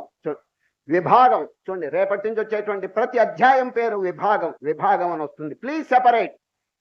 ఇప్పుడు మీ ఇంట్లో మీరు రాత్రిపూట పండుకోబోతున్నారండి, ఎవడో వచ్చాడు కొత్తవాడు, ఏమండి ఈ రాత్రి మీ ఇంట్లో పండుకుంటాను అంటే మీరు ఒప్పుకుంటారా? చెప్పండి, మీరు ఒప్పుకుంటారా చెప్పండి? వాడెవడో తెలియదు, మీరు ఎట్లా ఆశ్రయిస్తారు? నాయన పో, సత్రం, ఊళ్ళో సత్రాలు ఉన్నాయి, పోవయ్యా అంటారు. ఎటువంటి వాడైనా కొత్త వాడికి మీరు ఆశ్రయం ఇవ్వరండి రాత్రిపూట వచ్చి పండుకుంటానంటే. ఎందుకంటే ఒకవేళ మనం దయ చూపిస్తే వాడు చేయరాని పనులు కూడా చేయొచ్చండి వాడు. కనుక జాగ్రత్తగా ఉండాలి. మన హృదయంలో ఈ హృదయ కవాటం తెచ్చేసి ఇష్టమైన అసుర సంస్కారములన్నింటినీ మనం లోపలికి రానియకూడదండి. వాటన్నిటిని దూరంగా తరివేయడం చాలా మంచిదే. ఈ విధంగా చేయటం అనేది దేహాభిమానం కలిగిన వాడికి సాధ్యపడదండి. దేహవద్భిరవాప్యతే, నిర్గుణమైనటువంటి స్వరూపాన్ని నేను దేహం అని చెప్పి అనుకున్నవాడు ఎవడు కూడా పొందలేడని చెప్పి ఘట్టాబద్ధంగా చెప్తున్నారు. మళ్ళీ వినండి, దేహవద్భిరవాప్యతే. చూడండి, ఏతుకర్ సర్వాణి కర్మాణి మయి సన్యస్య మత్పరా అనన్యేనైవ యోగేన మాం ధ్యాయంత ఉపాసతే క్లేశో అధికతరస్తేషాం అవ్యక్తాసక్తచేతసాం అవ్యక్తా హి గతిర్దుఃఖం దేహవద్భిరవాప్యతే. దేహాభిమానం కలవారు అవ్యక్తం అంటే నిర్గుణమైన స్వరూపాన్ని పొందలేరు. రామతీర్థ స్వామి ఒక చిన్న కథ చెప్పాడండి, సందర్భోచితంగా ఉంది చెప్తున్నాను. రామతీర్థ స్వామి ఒక ఊళ్ళో ఒక శిల్పి ఉన్నాడండి. శిల్పి, ఆ శిల్పి విగ్రహములు ఎట్లా తయారు చేస్తాడో తెలుసండి, మోస్ట్ న్యాచురల్. ఆయన కనుక విగ్రహం తయారు చేస్తే ఇది ఒరిజినలా లేకపోతే విగ్రహమా చెప్పలేము, అంత న్యాచురల్ గా ఉంటుందండి. సాక్షాత్ ఒరిజినల్ వ్యక్తి మోస్తరే ఉంటుందండి. అందువల్ల ఆయనకి పేరు ప్రఖ్యాతులు వచ్చింది, లక్షలు గడించినాడండి దానికి బట్టి. ఒకనాడు ఆయన వార్ధక్యం వచ్చేసింది, జ్యోతిష్కుడిని అడిగినాడండి, ఏమండి ఇంకా ఎన్నాళ్ళు బతుకుతాను నేను అని అడిగాడు. జ్యోతిష్కుడు ఆయన చెప్పింది పరమసత్యం అండి. జ్యోతిష్కుడు కరెక్ట్ గా చెప్తాడు. చేయంతా చూచినాడు, ఫలాన్ రోజు అర్ధరాత్రి 1:30 గంటలకు మీకు మృత్యు వస్తుంది అన్నాడండి, మీరు మరణిస్తారు అన్నాడు. ఆయన ఏమనుకున్నాడంటే ఆ శిల్పి, ఎడతిరిగి చస్తాను, ఎడతిరిగి యముడు గారు వస్తారు, ఏదైనా కొంచెం ఒక ఉపాయం చేస్తే మంచిదని చెప్పి ఆలోచించి, ఇంకా టైం ఉన్నదండి, ఇంకా 5 నెలలు ఉన్నది ఏది యముడు రావటానికి. ఈ 5 నెలలు ఏం చేశాడు తెలుసండి, తన మోస్తరు 9 విగ్రహాలు తయారు చేశాడండి. తన మోస్తరు, same height, same length and same breadth, తన మోస్తరు మోస్ట్ న్యాచురల్ గా విగ్రహాలు తయారు చేసి ఇంట్లో పండబెట్టాడండి. ఎవరు? ఈ శిల్పి. పండబెట్టి సరిగ్గా టైం ఉన్న చూడండి, 1:30 గంటకి చస్తావని చెప్పలేదు, 5 నెలలు అయిన తర్వాత ఆ రోజున సరిగ్గా రాత్రి అర్ధరాత్రి 1:30 గంటకి ఏం చేశాడు తెలుసండి శిల్పి, ఈ 9 విగ్రహాల మధ్య వాడు కూడా పండుకున్నాడండి. పండుకుని అన్నిటి మీద దుప్పట్లు కప్పేశాడండి. రాని యముడు వస్తాడు, ఇంకేం చేస్తాడు చూస్తాడని మొదటి దుప్పటి ఎత్తాడండి. సరిగ్గా యముడు గారు వచ్చేశారు. పాశం తీసుకుని వచ్చాడు. మొదటి దుప్పటి తీశాడు, రెండో దుప్పటి తీశాడు, ఇద్దరు ఒక మోస్తరే ఉన్నారండి. మూడో దుప్పటి తీశాడు, రామరామ ఇదేమిటి అందరూ ఒకే రకంగా ఉన్నారు, ఎవడి మెళ్ళలో పాశం వేయాలో అర్థం కాక తెకమక పడుతున్నాడు. ఎవరు? యముడు గారు. చూడండి, వారి యొక్క సిద్ధాంతం ఏమిటంటే అనవసరంగా ఒకరి మెళ్ళో వేయాల్సింది ఇంకొకరి మెళ్ళో వేయటం అనేది మంచిది కాదండి. అసలు వేయకుండా వెళ్ళటం మంచిదేమో గాని, అందువల్ల ఈ యముడు గారు ఆలోచిస్తూ 9 + 1 9 విగ్రహాలు ప్లస్ వీడు 10 కదా, 10 ఒక రకంగానే ఉన్నాయి, ఎవడి మెళ్ళో వేయాలి ఆలోచన చేస్తున్నాడు. మనం పొరపాటును వేస్తే అది యూనివర్సల్ గవర్నమెంట్ ఒప్పుకోదండి, పొరపాటు ఒప్పుకోదు. అంచేత కరెక్ట్ గా వేయాలి, వీడేమో ఇట చేసి పెట్టాడు అని ఆలోచించి నెమ్మదిగా అసలు ఎవరి మీద వేయకుండా పోతున్నాడండి. పోతూ దారిలో ఒక్క మాట అన్నాడండి. ఎవరు? యముడు. వీడు అన్ని బాగా చేశాడు కానీ ఒక్క పొరపాటు చేశాడు అన్నాడండి. వీడు వెంటనే లేచి ఏమిటయ్యా పొరపాటు అన్నాడు.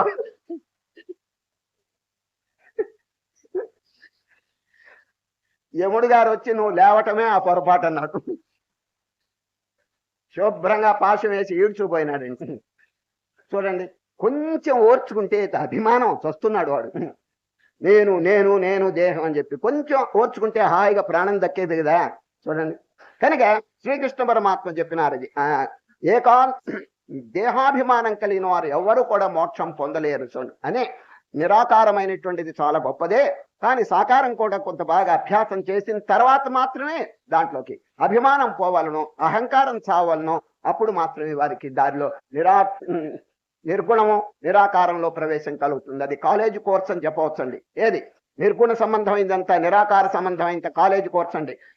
ఎలిమెంటరీ కోర్సే వాడికి రానప్పుడు ఇంకా కాలేజీకి వెళ్ళే లాభం చెప్పండి. అది అంచేత చక్కగా ఈ సాకారమును పూజ చేయటం, అర్చన చేయటం, ధ్యానం చేయటం, తీర్థయాత్రలు చేయటం, రామకోటి రాయటం, ఇటువంటివన్నీ ముందు చక్కగా అభ్యాసం చేసి శ్రద్ధ, శ్రీకృష్ణ పరమాత్మ శ్రద్ధ అనేటువంటిది బాగా. అయితే సంశయములు ఇవన్నీ కూడా ఊరికి పెంచుకోకూడదండి. సరే, సంశయాత్మా వినశ్యతి, ఫెయిత్ ఉండాలండి. ఇప్పుడు కృష్ణ పరమాత్మ గీత చెప్పాడు కదా, మనకు ఇట్లా డౌట్లు రాకూడదు. కృష్ణుడు చెప్పాడా లేదా, ఇది ఆచరిస్తే మనకి శాంతి కలుగుతుందా లేదా, వ్యాసుల వారు అసలు రాశారా లేదా, అర్జునుడు ఉన్నాడా లేదా, ఇటువంటి సంశయాలు వద్దండి. ఎందుకంటే మహనీయులు చక్కగా రాసినప్పుడు మస్ట్ హ్యావ్ ఫెయిత్, అది ఉన్నాడనేటువంటి విశ్వాసం కలగాలి. ఈ ఆధ్యాత్మిక విషయంలో సంశయములు పెంచుకుంటే ఏమి ఉపయోగం లేదండి. ఈ సంశయం అప్పుడు మీరు అడగచ్చు, ఏమండి సంశయాలు ఉండకూడదా, డౌట్స్ రాకూడదా అని మీరు అడిగితే దేర్ ఇస్ ఎ లిమిట్. ఒక లిమిట్ ఉందండి, డౌట్స్ రావచ్చును.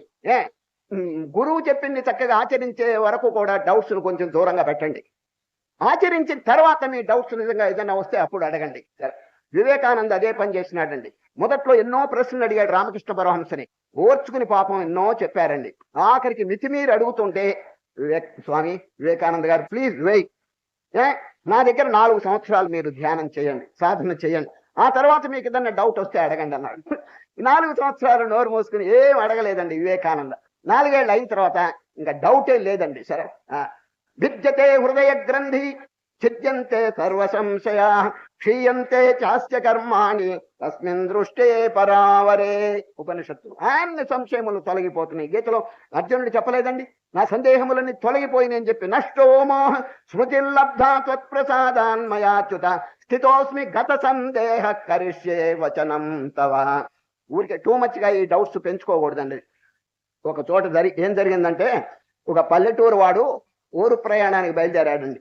గుడ్డలన్నీ మూట నెత్తిన పెట్టుకుని దిగాడండి. ఇల్లు దిగితే అడుగు పెట్టాడో లేదో వీధిలో ఒక కుక్క అడ్డంగా వచ్చిందండి. వాడికి అన్ని అనుమానాలు, అన్ని శకునాలంటే వాడికి ఇదండి. కుక్క ఇట్లా అడ్డంగా పోయేటప్పటికి ఇది శకునం బాగుందో లేదో, నేను ప్రయాణం అయిపోతున్నానని అసలు ప్రయాణమే మానేశాడు. ఆ మూట తీసి ఇంట్లో పారేశాడు. జ్యోతిష్కుడి దగ్గరికి వెళ్ళాడు. ఏమయ్యా, ఎవరైనా ప్రయాణానికి మొదలు పెడుతుంటే కుక్క కుడి నుంచి ఎడమకి రావటం మంచిదా, ఎడమ నుంచి కుడికి రావటం మంచిదా అన్నాడండి.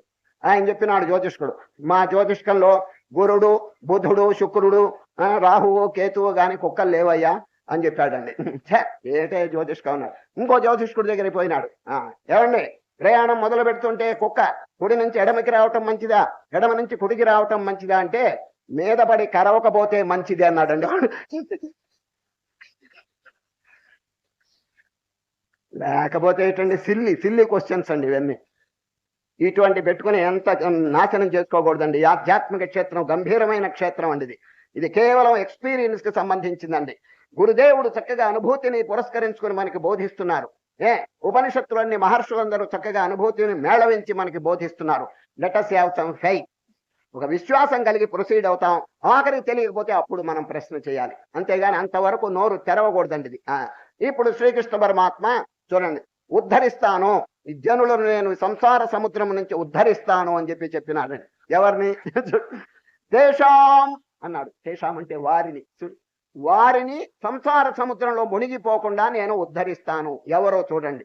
తేషాం అహం సముద్ధర్త మృత్యు సంసార సాగరాత్ ఏతు సర్వాణి కర్మాణి మయి సన్యస్య మత్పరా అనన్యేనైవ యోగేన మాం ధ్యాయంత ఉపాసతే. ఎవరు అనన్యమైనటువంటి చిత్తంతో నన్ను ధ్యానం చేస్తున్నారో వారిని నేను సంసార సముద్రంలో మునిగిపోకుండా లేవకొడతాను. పైన విశేషణం చెప్పాడండి, మళ్ళీ చెప్తున్నాను. ఏతు సర్వాణి కర్మాణి మయి సన్యస్య మత్పరా అనన్యేనైవ యోగేన మాం ధ్యాయంత ఉపాసతే తేషాం. వారిని ఏం చేస్తాను? అహం సముద్ధర్త మృత్యు సంసార సాగరాత్. లేపుతాను. ఎక్కడి నుంచి? సంసార సముద్రం. సంసార సాగరం అని 2-3 సార్లు చెప్పారండి ఈ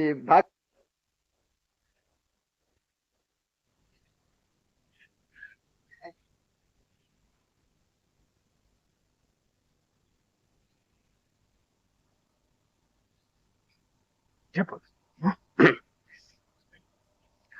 తేషామహం సముద్ధర్త మృత్యు సంసార సాగరాత్. వారిని అంటే ఈ భక్తి గల వారిని అనన్యమైన చింతనతో ధ్యానం చేసేవారిని మృత్యు సంసారం నుంచి లేవకొడతాను అన్నారు. ఏమిటి మృత్యు సంసారం? ఈ సంసారమును ఎక్కడ వర్ణించినా మృత్యు అని తగిలిస్తున్నారు కృష్ణుడు. మొన్న ఒకసారి చెప్పినారండి మృత్యు సంసారం అని, మళ్ళీ ఇక్కడ ఒకసారి చెప్పినారు. ఏమిటిది? సంసారం మంచిదే చూడు. ఇప్పుడు ఇంట్లో అందరూ క్షేమంగా ఉన్నారు కదా చూడు, అన్ని చక్కగా సంపదలు బాగున్నాయి, పిల్లలు చక్కగా మంచి స్వభావంతో ఉన్నారు, భార్య అనుకూలవతిగా ఉంది, అన్ని బాగున్నాయండి. అకస్మాత్తుగా ఎవడో చనిపోతాడు చూడు. చనిపోయేప్పటికీ పిచ్చెక్కిపోయినట్టంత ఇదైపోతుందండి చూసారా. మనసుకి షాక్, మెంటల్ షాక్ కలుగుతుంది. ఎందుకంటే he is not prepared for the death. ఇట్లా జరుగుతుందని వాడు ముందు అనుకోలేదు, అందుచేత షాక్ తగిలిందండి. కనుకనే శ్రీకృష్ణ పరమాత్మ ఆయన jump in to the future. నిన్న చెప్పలేదండి, ద్రోణుడు చనిపోయినాడు, భీష్ముడు చనిపోయినాడు, కర్ణుడు చనిపోయినాడు, ఇంకా యుద్ధం మొదలు పెట్టలేదు. ఎందుకు ఈ శవాలు చూపించాడు చెప్పండి? You must think over the future. భవిష్యత్తులో ఇవన్నీ జరుగుతాయి అనేటువంటి విషయం, దానికి తప్పేమిటండి? ఎడతిరిగి జరుగుతాయి చెప్పండి. జరిగేటువంటి దాన్ని మర్చిపోవాల్సిన అవసరం ఏమొచ్చిందో చెప్పండి. ఇది మర్చిపోతే ఒకవేళ అవన్నీ ఆగిపోకూడదు, అది మంచిది కాదు అని అంటారు. సరే, అది ఆగుతుందా? నువ్వు తలంచనంత మాత్రం చేత ఆగుతుందా? ఒక ఊళ్ళో జరిగిన విషయం. ఒక పండితుడండి, కుటుంబం పెద్దదండి, కొడుకులు కోడళ్ళు అందరు ఉన్నారు. ఒకనాడు తెల్లవారుజా పొద్దున్న లేవంగానే తలుపు తెరిచారండి ఆ కుటుంబం వాళ్ళు. ఆ తలుపు మీద ఒక ఎవడో రాసి పెట్టాడండి రాత్రి. ఏమిటి రాశాడు తెలుసండి? ఈ రోజు రాత్రి మీ ఇంటిలో దొంగతనం చేస్తాను అని రాసి పెట్టాడండి. వాడు ఎంత ధైర్యంగా ఈ రోజు రాత్రి మీ ఇంట్లో దొంగతనం చేస్తాను అని రాసి పెట్టాడు. చేవరాలు పెట్టాడు, ఏదో ఆకాశరామ్ అన్న పేరు పెట్టాడండి. ఇక అందరూ భయపడిపోయినారు. ఈ రోజు రాత్రి తప్పకుండా వాడు ఎవడో వచ్చి ఇక్కడ రాసి పెట్టాడు కాబట్టి దొంగతనం చేస్తాడు, ఏమి చేయాలని కుటుంబ సభ్యులంతా ఒక సమావేశం చేశారండి. సరే, ఆ కుటుంబంలో అవ్వ అంటే ముసలమ్మ ఉందండి, పరమ చాదస్తం, 10 సార్లు స్నానం, 20 సార్లు మడి. తర్వాత కొడుకు, ఆయన పండితుడు, కోడళ్ళు అందరూ మడి ఆచారం పెద్ద ఇదండి. వాళ్ళందరూ సమావేశమైనారు. ఏం చెయ్యాలి? దొంగవాడు వస్తాడు, గౌరవనీయులైన సభ్యులంతా వారి వారి అభిప్రాయం తెలపవలసింది అని అన్నారు. అంటే ఎప్పటికి ఒక ఆయన లేచాడు. ఏంటి దొంగ వస్తే భయం ఎందుకు? అందరూ మేలుకొని కూర్చుంటాం, వాడు ఎట్లా వస్తాడు అని చెప్పి మేలుకోవాలని చెప్పాడండి వాడు. ఇంకొకడు అన్నాడు, నువ్వు మేలుకో, నిద్రపో, వాడు ఎడితిరిగి కొట్టేసో ఏదో చేసిపోతాడు, నువ్వు మేలుకున్నంత మాత్రం చేత వాడు పారిపోడు అని చెప్పి కర్రలు కట్టెలు దగ్గర పెట్టుకుంటే మంచిదని వాడు సలహా ఇచ్చాడండి. ఇంకొకడు ఏమన్నాడంటే, ఏవి కట్టెలొద్దు పాడొద్దు, తలుపులు తాళాలు వేసేయండి, అన్ని తలుపులు గేట్లు ఇవన్నీ బాగా తలుపులు వేసేస్తే వాడు ఎట్లా వస్తాడని చెప్పి ఇంకొక ఆయన. ఇంకోటి అన్నాడు, ఎన్ని తలుపులు వేసినా వాడు బద్దలు కొట్టుకొస్తాడయ్యా అని ఇంకొకడు అన్నాడు. ఈ విధంగా పూర్వపక్షం ప్రతిపక్షం జరుగుతుంటే ముసలమ్మ వంతు వచ్చిందండి. ముసలమ్మ అవ్వగారు మీ అభిప్రాయం చెప్పండి, దొంగవాడు వస్తాడు, ఏం చేయాలి? అవ్వ చెప్పింది, ఓరి పిచ్చి వాళ్ళారా, మీ అభిప్రాయాలు చూస్తుంటే నాకు నవ్వు వస్తున్నది. ఒకడేమో తలుపు వేయమంటాడు, ఒకడేమో మేలుకోమంటాడు, ఒకడు కర్రలు ఉంటాయి. ఏమొద్దు, తలుపులు తెరిచిపెట్టేయండి, అందరూ నిద్రపోండి, కర్రలు కట్టెలు ఏది పెట్టుకోబాకండి, కానీ తలుపులకి కిటికీలకి మడిబట్టలు కట్టండి అన్నదండి. మడిబట్టలు, దొంగ మడిబట్టలు తాకడు, మడిబట్టలు కడితే చూచి వెళ్ళిపోతాడు వాడు. చూడండి, చాదస్తం మనిషి. మడిబట్టలు తాకకూడదు అనేది మంచిదే, మరి దొంగకేం పట్టిందండి? మరి ఏదో పెద్ద మనిషి, ఆమె చెప్పింది చేయకపోతే ఆమె కోపడుతుందని అందరూ దానికి అంగీకరించి ఆ రోజు అందరూ నిద్రపోయినారు. తలుపులు గిలుపులు తెరిచిపెట్టారు, తలుపులకి అన్నిటికీ మడి బట్టలు కట్టారు, హాయిగా నిద్రపోయినారండి. దొంగవాడు అర్ధరాత్రి వచ్చాడు, సామానంతా కుప్ప చేసుకున్నాడు, మడి బట్టల్లో మూట కట్టుకుని పోయినాడండి వాడు. లేకపోతే ఈ మడి బట్టలు దొంగని ఆపుతాయండి. ఏం పిచ్చి చాదస్తం కాకపోతే. అదేవిధంగా యముణ్ణి గురించి అనుకోవద్దు, చావును గురించి అనుకోవద్దు, అది ఆగిపోతుంది అనేటువంటి పాడు బుద్ధి చూడండి. వివేకం లేకపోవటం అనేది మంచిది కాదని. కనుకనే శ్రీకృష్ణ పరమాత్మ భవిష్యత్ అంతా ముందుగానే చూపించడానికి కారణం అండి అది.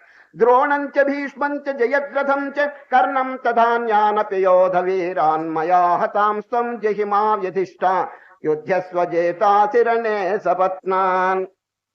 మృత్యు సంసారం నుంచి నేను లేవపడతాను. ఎవరంటే ఇంద్రియములను జయించిన వారు, అనన్యమైనటువంటి భక్తితో ధ్యానం చేసేవారు. చూడండి, ఏతు సర్వాణి కర్మాణి మయి సన్యస్య మత్పరా అనన్యేనైవ యోగేన మాం ధ్యాయంత ఉపాసతే తేషామహం సముద్ధర్తా మృత్యు సంసార సాగరాత్. ఈ మృత్యు అనేటువంటిదండి మహాప్రమాదం. సంసారం మంచిదే, పిల్ల, ఎంత ధనం, ఎంత కీర్తి, ఇంత బాగుంది, కానీ వాట్ అబౌట్ డెత్ చెప్పండి. ఆ డెత్ ను మనం కాంకర్ చేయాలని, సరే, ఆ చావుని మనం జయించాలి. అమరత్వం పొందాలి. మృత్యోర్మా అమృతంగమయ, మృత్యువు నుంచి అమృతత్వాన్ని పొందాలి. అది మన జీవితం యొక్క లక్ష్యం. ఎవరైనా ట్రై చేస్తున్నారా? మృత్యువుకి లోబడి మళ్ళా పుట్టడం చావటం దౌర్భాగ్యంలో పడిపోతున్నాడే గాని హౌ టు కాంకర్ డెత్. ఈ మృత్యు అనేది అసలు మన స్వరూపమే కాదండి, దేహానికి సంబంధించింది మృత్యు అంతా కూడా. జడమైనటువంటి దేహాన్ని చంపుతుంది, పుట్టిస్తుందండి. మనం ఎవరం చెప్పండి? దేహానికి సాక్షిగా ఉన్నటువంటి చిదాకాశం. ఈ రహస్యం తెలుసుకుంటే ఇంకా పుట్టడం ఏమిటి, చావటం ఏమిటి చెప్పండి? భగవద్గీతలో శ్రీకృష్ణ పరమాత్మ నోరు తెరవంగానే ఈ అద్భుతమైనటువంటి జ్ఞాన విచారణ చెప్పినాడు. Think over your real nature. అటువంటి వ్యక్తులు కనుక 2-3 ఉన్నా కూడా లోకానికి అంతటికి ఎంతో శ్రేయస్కరం అని చెప్పి వివేకానంద స్వామి చెప్తారండి. Let there be a dozen lion souls అంటాడు సార్. ఒక 12 మంది గనక మంచి సింహ పరాక్రమం వంటి వ్యక్తులు గనక ఉంటే చూడండి, let there be a dozen lion souls, souls that have touched the infinite. ఊరికి మామూలు కాదు, souls that have touched the infinite, that neither care for lust or wealth or fame, and these are enough to shake the whole world. ప్రపంచానంతా ఊపి వేయటానికి 12 మంది చాలంటాడు. అనుభూతి కలిగినటువంటి వారు ఎంత శక్తి కలిగి ఉంటారంటే చెప్పటానికి లేదండి. కనుక శ్రీకృష్ణ పరమాత్మ స్వరూపాన్ని కొంచెం చక్కగా చింతన చేయవయ్యా అని ఆ మృత్యు అనేటువంటిది మనం జయించడానికి ప్రయత్నం చేయాలండి. ఎప్పుడు జయించగలం? ఆ మృత్యు అతీతమైనటువంటి స్వరూపం మనలోనే ఉన్నది, మన స్వరూపంగానే ఉన్నది. దాన్ని తెలుసుకోవాలి.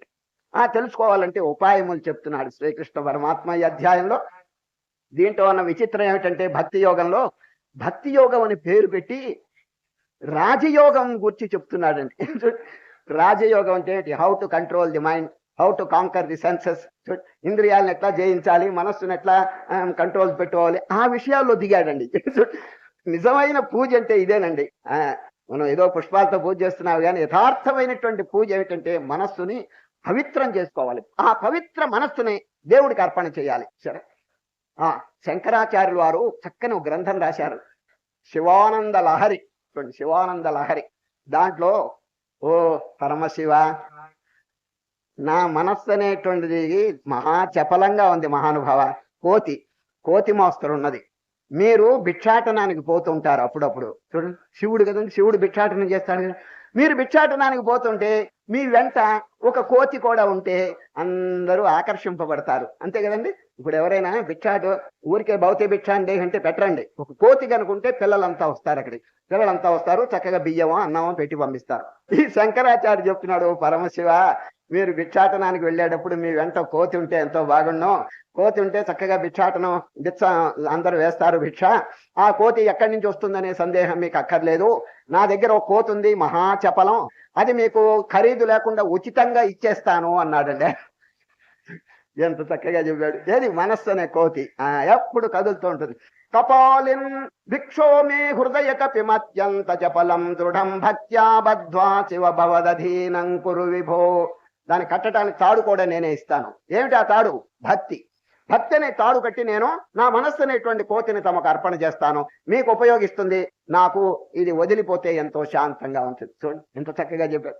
అదే శివానంద లహరిలో ఇంకో వాక్యం చెప్తాడు ఎవరు? శంకరాచార్య. ఏమిటంటే, ఓ పరమశివ మీ వాహనం ఏమిటి చెప్పండి? మీ వాహనం నంది. మీరు లోకమంతా 3 లోకాలు సంచారం చేయాలి కదా, లోకాధీశుడు కదా మీరు. 3 లోకాలను సంచారం చేస్తూ బాగా సూపర్వైజ్ చేయాలి కదా. ఈ ఎద్దుతో ఎక్కడ సంచారం చేస్తారండి? ఎద్దుకు స్పీడా పాడా? నా దగ్గర ఒక గుర్రం ఉంది అంటాడు. ఎవరు? నా దగ్గర ఒక గుర్రం ఉంది. ఏది? మనస్సు. ఆ మనస్సు అనే గుర్రం మీకు ఇచ్చేస్తాను. లక్షణంగా 3 లోకాలు భలే స్పీడ్ మీద పోతుంది.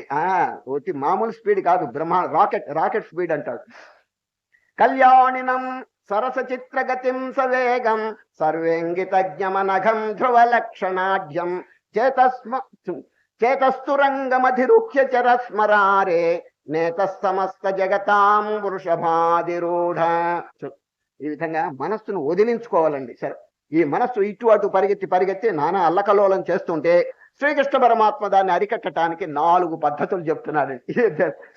భక్తి యోగం అని పేరు పెట్టి 4 పద్ధతులతో how to control the mind, మనస్సును ఏ విధంగా అరికట్టాలో చెప్తున్నారు. ఇది చాలా ఉపయోగం అండి. 4 వినండి.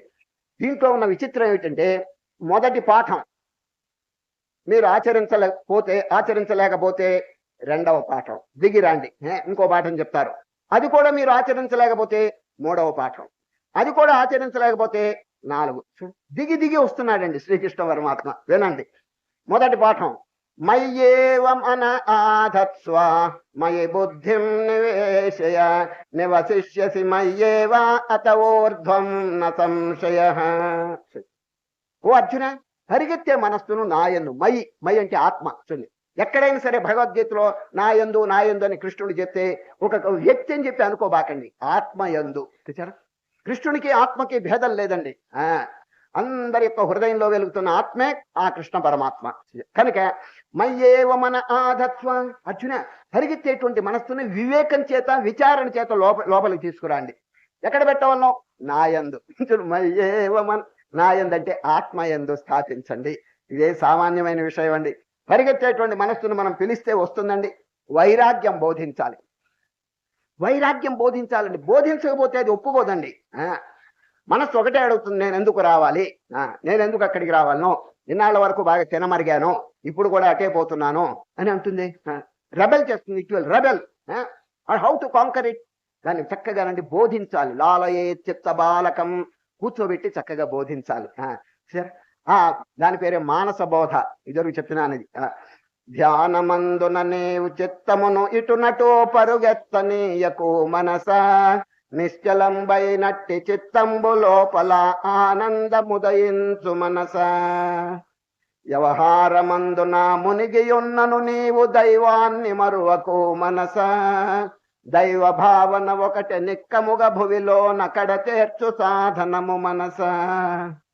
పెక్కు జన్మల నుండి విషయ సంస్కారాలు వెంటాడుచున్నవే మనస, అభ్యాస బలము చే వాని నెల్లను నీవు పోగొట్టుకోవోయి మనస. తోటి ప్రాణిని నీవలే జూచుచూ మెలగుచుండుము ఓయి మనస, నీ సౌఖ్యమును ఓలె పరహితంబును కూడా కాంక్షించుచుండుము మనస. కష్టాలు వచ్చినా నష్టాలు వచ్చినా శాంతంబు వీడకు మనస, నిర్వికారత్వము సహనశీలత్వము అభ్యసింపుము ఓయి మనస. ఇదండి ఆత్మబోధ. చక్కగా బుజ్జగించి దాన్ని లోపరుచుకోవాలండి. ఊరికి హఠం పనికిరాదండి. ఇద్దరు చాలాసార్లు మీకు చెప్తున్నాను, హఠంతో మనస్సు లొంగదండి, హఠంతో తిరగబడుతుంది. ఇంకా లోలయే చిత్త బాలకం. ఈ యుక్తుల చేత ఉపాయముల చేత మనస్సును బోధ చేత లొంగ తీసుకోవాలి. అన్నిటికంటే ముఖ్య సాధన ఏమిటి? వైరాగ్యం. శ్రీకృష్ణ పరమాత్మ ఇదివరకు 2 ఉపాయములు చెప్పారు. How to conquer the mind, అభ్యాసము, వైరాగ్యము. Practice, renunciation. ఈ వైరాగ్యం కనుక లేకపోతే అది లొంగదండి. ఎందుకంటే అనేక జన్మలు బాగా ఇటు తిని అటు తిని తాగి గంతులేసి ఇచ్చేసిందా, ఇప్పుడు రమ్మంటే రాదండి. దానికి బోధించాలి. ఓ మనస్సా, 3 నాళ్ల ముచ్చట్లు ఎంతో రాజులు అనుభవించారు, చేశారు, నువ్వు అనుభవించావు. ఇదివరకు ఎన్ని జన్మలో తిన్నావు, తాగినావు, ఏవైనా శాంతి దొరికిందా, ఏవైనా సంతృష్టి పొందినావా, భగవంతుని తెలుసుకున్నావా, అమూల్యమైన మానవ జన్మను ఎందుకు పోగొడతావు అని చక్కగా హితబోధ చేయాలండి. అప్పుడు అది లొంగుతుందండి వైరాగ్యం చేత. పూర్వకాలం ఒక రాజు ఉన్నాడండి. ఆయన పేరు మీకు అందరికీ తెలుసు, భోజరాజు. ఆ భోజరాజు ఆస్థానంలోనండి అనేక మంది పండితులు కూడా ఉన్నారండి. కానీ ఒక పండితుడి కండి సంతానం ఎక్కువ అండి. వారిని ఈ భోజరాజు ఇచ్చే జీతం ఆయనకి చాలలేదండి. చాలకపోతే ఒక దుర్బుద్ధి కలిగిందండి. ఒకనాడు ఆయన ఆస్థానంలోనే తిరుగుతుంటాడు. ఈ పండితుడు ఆస్థానంలో ఏం పడి ఉంటాయి తెలుసండి? వజ్రములు, వైడూర్యములు, బంగారపు చెంబులు, వెండి చెంబులు, ఇవన్నీ పడి ఉంటాయండి అక్కడ అంతఃపురంలో, ఇక్కడ అక్కడ. వీరికి దుర్బుద్ధి ఏమిటంటే, ఒకనాడు అర్ధరాత్రి ఈ భోజరాజు ఇంట్లో ప్రవేశించి 2 బంగారపు చెంబులు కానీ 2 వెండి చెంబులు 2 ఆభరణాలు తీసుకుంటే 5 ఏళ్ల వరకు తక్షణంగా నా కుటుంబం జరిగిపోతుంది అని దుర్బుద్ధి కలిగిందండి. అది దుర్బుద్ధి కలిగి అక్కడే తిరిగేవాడు కదండి, అన్ని తెలుసునండి ఉపాయములు, ఏ దారి గుండా వెళ్తే మనం దొంగిలించవచ్చునని. అర్ధరాత్రి వేళ అందరూ నిద్రపోతున్నారు భోజరాజు ఆస్థానంలో. సరిగా బయలుదేరాడు, ఒక సంచి తీసుకున్నాడండి. ఈ పండితుడు బయలుదేరి ఒక బంగారపు చెంబు ఉంది, అందరూ నిద్రపోతున్నారు. బంగారపు చెంబు తీసుకుని సంచిలో వేసుకోబోతుంటే గరుడ పురాణం జ్ఞాపకం వచ్చిందండి. గరుడ పురాణం దానిలో ఏం చెప్పబోతుంది? బంగారము ఎవరైనా దొంగిలిస్తే 1000 సంవత్సరాలు రౌరవంలో అవస్థపడాలి అని ఉందండి. దాంట్లో ఈయన అన్ని తెలుసండి, అన్ని కంఠస్థంగా వచ్చు ఈ పురాణాలు ఇవన్నీ. అందువల్ల చీచి ఏమిటి చిన్న చెంబు వల్ల 1000 సంవత్సరాలు రౌరవ నరకం ఎవరని పారేశాడు అవతల వచ్చి మనకు వద్దని. మళ్ళీ ఇల్లు జ్ఞాపకం వచ్చింది, వీళ్ళందరినీ ఎట్టా పోషించాలని. మళ్ళా అనండి అక్కడ వెండి చెంబు తీసుకుని లోపల వేయబోతున్నాడు. మళ్ళీ దానికి ఒక ప్రమాణం అండి, పద్మ పురాణం జ్ఞాపకం వచ్చిందండి. రాత్రంతా ఇదేనండి, ఒక్కొక్క వస్తువు తీసుకోవటం, ఒక్కొక్క పురాణం అడ్డు రావటం. ఈ విధంగానండి ఆ వస్తువుల కింద వారేస్తున్నాడు, ఒక్క సంచిలో ఒక్క వస్తువు కూడా వేసుకోలేదు. ఈ విధంగా ఆలోచన జరుగుతుంటే రాత్రంతా తెల్లవారిపోయిందండి, కోడి పూసేసింది. ఇక అందరూ నిద్ర లేవబోయే టైంలోనండి పట్టుకుంటే దొంగ అని చెప్పి అరెస్ట్ చేస్తారని ఈ భోజరాజు పండుకున్న మంచం ఉన్న చూడండి, పెద్ద మంచం, దాని కింద దూరాడండి. ఈ పండితుడు దూరి నక్కి కూర్చున్నాడు. అందరు తెల్లవారిపోయింది, ఇక అందరు లేచారండి. లేస్తే ఇక చూడండి భోజరాజు గారు లేచి కూర్చున్నాడు పడక మీద. మహానుభావ పెద్ద రాజు కదండి. ఇక చూడండి హారతులు, సుందరమైనటువంటి స్త్రీలు హారతి పళ్ళెం పట్టుకుని వచ్చారండి అక్కడికి, ఏది వారికి హారతి ఇయటానికి. ఇటువైపు సామంత రాజులంతా చేతులు కట్టుకున్నారు, ఇటువైపు బంధువులంతా కూడా చేతులు కట్టుకుని నిలబడ్డారు, ఇటు సేవకులు, ఇటు వీళ్ళందరూ కూతురు నిలబడ్డారండి. ఆ టైంలో ఈ భోజరాజు గారు ఈ సంపద చూడండి, సుందరమైన స్త్రీలు, ఇటు సామంతరాజులు, ఇటు సైన్యం, ఇదంతా చూచేటప్పటికండి కవిత్వం పొంగి పొంగి వస్తున్నదండి. ఎవరికి? భోజరాజుకి కవిత్వం బాగా వచ్చండి, సంస్కృతం అనర్గళంగా మాట్లాడగలడు. ఎవరు? భోజరాజు. చేతోహరా యువ, ఒక శ్లోకం వచ్చేసిందండి, వినండి, 4 పాదాలు. మొదటి పాదం చేతోహరా యువతయ సుహృదోనుకూల. ఆ యువతయ, సుందరమైనటువంటి స్త్రీలు నాకు హారతిస్తున్నారు. ఎంత గొప్ప స్థితి నాది అని అనుకుంటున్నాడు. చూడండి మొదటి పాదం ఈ ఆడవాళ్ళని వర్ణించాడండి. చేతోహర, చిత్తమును హరించేటువంటి బ్యూటీ, వారి అందం చిత్తాన్ని హరిస్తున్నది. చేతోహర యువతయ సుహృదోనుకూల, మొదటి పాదం పూర్తయింది. రెండో పాదం సద్బాంధవాహ ప్రణయ గర్భగిరస్య భృత్యా, సేవకులంతా చేతులు కట్టుకున్నారు, బంధువులంతా ఎంతో వినయంగా ఉన్నారు. ఇది రెండవ పాదం. సద్బాంధవాహ ప్రణయ గర్భగిరస్య భృత్యా, కిటికీలో నుంచి చూచాడండి, కిటికీలో నుంచి సైన్యం అంతా కనిపించిందండి. ఓ గుర్రాలు, ఏనుగులు ఇవన్నీ శబ్దం చేస్తున్నాయి. గర్జంతి, మూడవ పాదం, గర్జంతి దంతి నివహాస్తరలాస్తురంగా, తురంగా గుర్రాలు ఇవన్నీ కూడా సగిలిస్తున్నాయి అని చెప్పాడండి నా మూడవ పాదం. ఇక 4వ పాదం చెప్పబోతుంటే ఈ మంచం కింద ఉన్నటువంటి పండితుడి కండి భావకవిత్వం పొంగి పొంగి వస్తున్నదండి. భావకవిత్వం ఈయన ఆపలేకపోయినాడండి. ఎవరో కింద కవి 4వ పాదం కింద నుంచి కేక వేశాడండి. ఎవరు? ఈ పండితుడు. ఏమిటో వినండి. సమ్మీలనే నయనయో నహి కించిదస్తి, కన్ను మూతపడిన తర్వాత ఇవన్నీ పెద్ద సున్నా అన్నాడండి ఒకటే మాట. చూడండి కింద పండితుడు ఈయన 3 పాదాలు తన సైన్యాన్ని, తన స్త్రీలని, వీళ్ళని కొంచెం ఎంతో బ్రహ్మాండంగా వర్ణిస్తుంటే, సమ్మీలనే, ఓ రాజా ఇవన్నీ ఎంతవరకు ఉంటాయి? కళ్ళు తెరిచినంత వరకు. కళ్ళు మూసుకుంటే చస్తే అంటే చచ్చిపోతే ఇవైనా ఉంటాయా అని అడిగి, సమ్మీలనే నయనయో నహి కించిదస్తి, మరణానంతరం ఇవన్నీ ఎక్కడుంటాయి మహానుభావాన్ని కింద నుంచి కేక వేశాడు. వెంటనే భోజరాజు గారు ఎవరు ఎవరు కింద అన్నాడు. ఈ పండితుడు చేతులు కట్టుకుని బయటకు వచ్చాడండి. ఏమయ్యా ఇక్కడున్నాను? కడుపాత్రం అన్నాడు. తిండికి చస్తూ ఇట్లా వచ్చానన్నాడు. ఏమిటి అసలు, ఎందుకు కారణం చెప్పాడు. ఇట్లయితే దొంగిలించాలని చెప్పి వచ్చాను, రాత్రి అంతా ఈ పురాణాలు అడ్డొచ్చినాయి నాకు, ఇప్పుడు తెల్లవారిపోతే నన్ను అరెస్ట్ చేస్తారని కింద దూరాను, ఇప్పుడు నా కవిత్వం పొంగి పొంగి వచ్చిందని. మహానుభావ, మాకు చెప్తే నీకు కావాల్సినటువంటి ఏర్పాటు చేస్తాం కదా, ఎందుకు ఇటువంటి పని చేసినావు? కానీ నువ్వు వైరాగ్యమును బోధించి నా కంటికి కనువిప్పు తెచ్చావు. నేనేవో ఈ సంపదలు వీళ్ళందరూ చూచి విర్రవీగుతున్నాను. నువ్వు 4వ పాదం ఏం చెప్పినావంటే, యత్సమ్మీలనే నయనయోహ నహి కించిదస్తి, కన్ను మూతబడిన తర్వాత ఇవి ఎందుకు ఉపయోగించావు అని చెప్పావు కదా. ఎంత నాకు ఉపయోగించిందంటే చెప్పటానికి లేదు.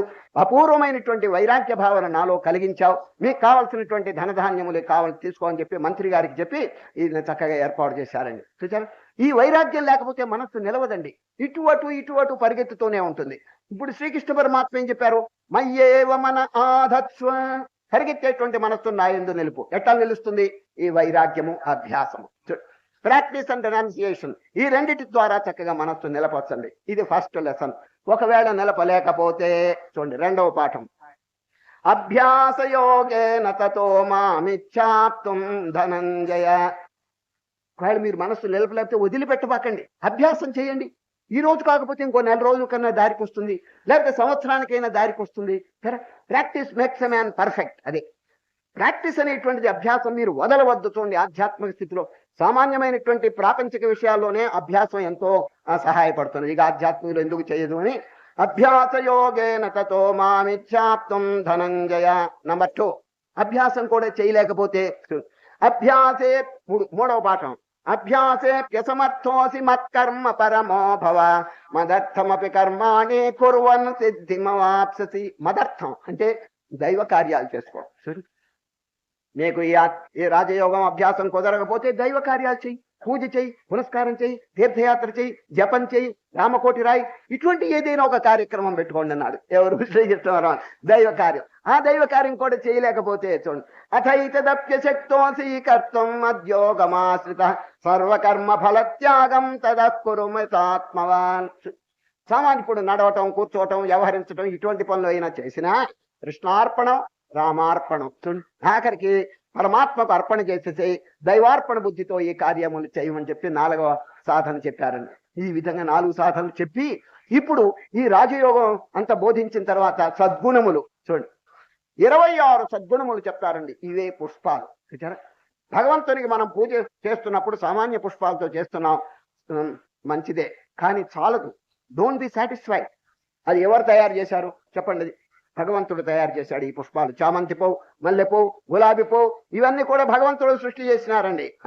మనమంతా నిద్రపోతుంటే భగవానుడు నిద్రపోడండి, బ్రష్ తీసుకుని చక్కగా రంగులు పూస్తుంటాడు. దేనికి? ఈ పుష్పాలన్నిటికీనండి. ఇది ఒక భక్తుడు ఎంత చక్కగా ప్రార్థన చేశాడో చూడండి. పుట్టబోయడి బుల్లి బొజ్జాయి కోసమై పొదుగు గిన్నెకు పాలు పోసి పోసి. పరమాత్మ తల్లికి బిడ్డ ఇంకా పుట్టలేదు, రేపు పుట్టబోతాడు, ముందుగానే పాలు తల్లికి రెడీగా వస్తున్నాయా లేదా? చూడండి, ఎంత ప్రీ అరేంజ్మెంట్ చేస్తున్నాడు దేవుడు గారు. చూడండి, దేవుని ఎంత చక్కగా వర్ణిస్తున్నాడు చూడండి, వారి అనన్యమైనటువంటి ప్రేమ చూడండి. పుట్టబోయడి బుల్లి బొజ్జాయి కోసమై పొదుగు గిన్నెకు పాలు పోసి పోసి కలికి వెన్నెలలూరు చలువ దోసిళ్లతో లతల కుమారాకులతికి ఎతికి. సాయంత్రం చూస్తే తీగ కనిపిస్తుంది, పొద్దున్న చూస్తే ఆకులు కనిపిస్తాయి. ఎవరు అతికించారు? లతల కుమారాకులతికి ఎతికి పూల కంచాలలో రోలంబములకు రేపటి భోజనము సిద్ధపరచి పరచి. రేపు 9 వస్తాయని ఈ రోజు రాత్రేనండి తేనె పెడుతున్నాడు పుష్పాల్లో. చూడు, ఎవరండి పెట్టేది? పూల కంచాలలో రోలంబములకు రేపటి భోజనము సిద్ధపరచి పరచి తెల్లవారకి మునుపు మొగ్గలలోన జొరబడి వింత వింతల రంగు వేసి వేసి తీరికే లేని విశ్వ సంసారమందు అలసిపోయితివేము దేవాది దేవ ఒక్క నిమేషము రమ్ము కుటీరమ్ము తెరిచి.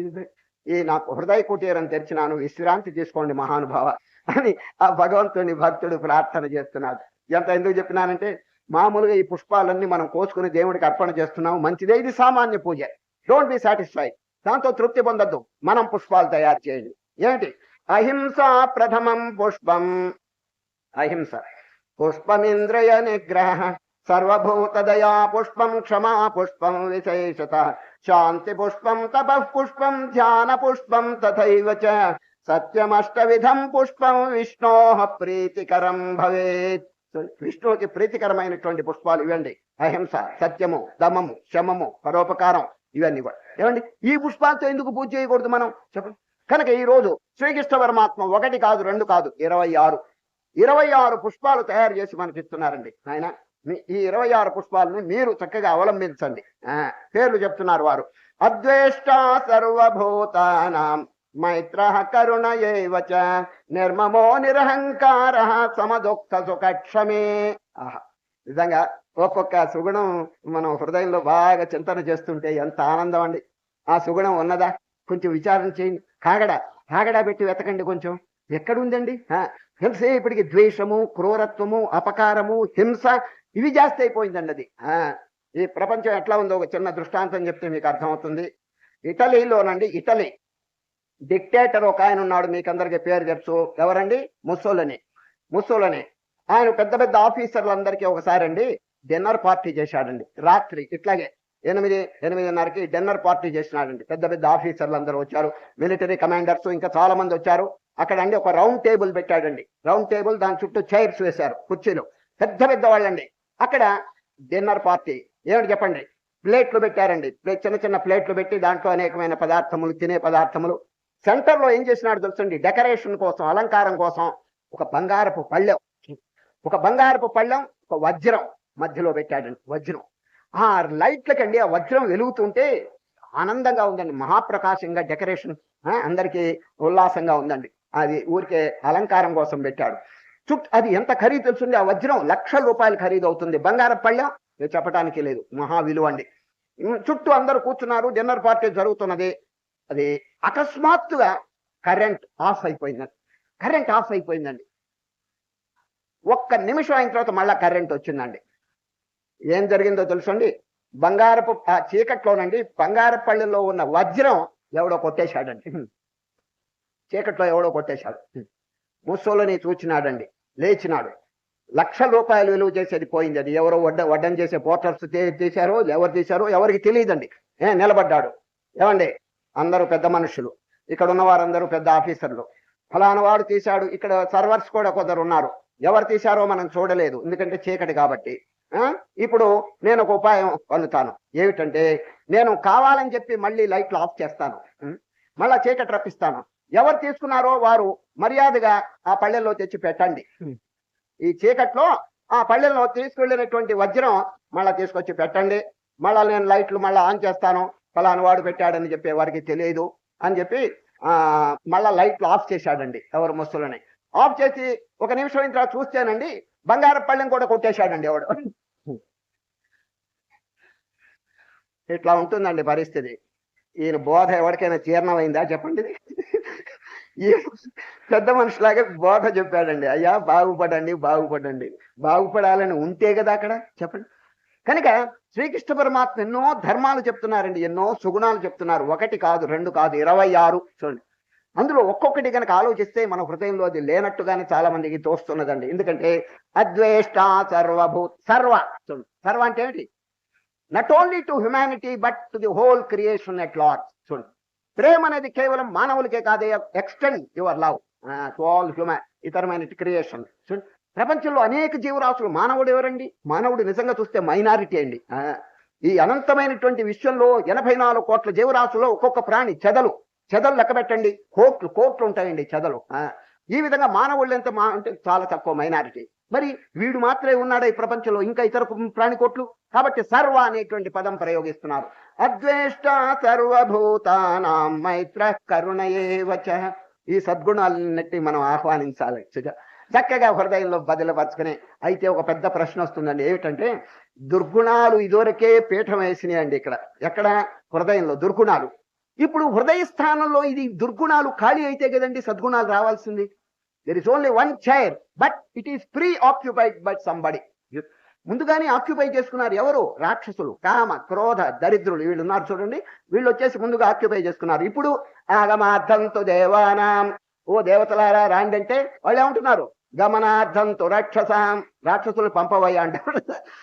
అవమాన సుదుడు మట్టు అవమాన సుదుడు మట్టు బాధార విముడములకు నీ నామారూపములకు నిత్య మంగళరమణ నామారూపములకు నిత్య ప్రహ్లాద ఆరదాది ప్రహ్లాద ఆరదాది మాతులు పొగడుతు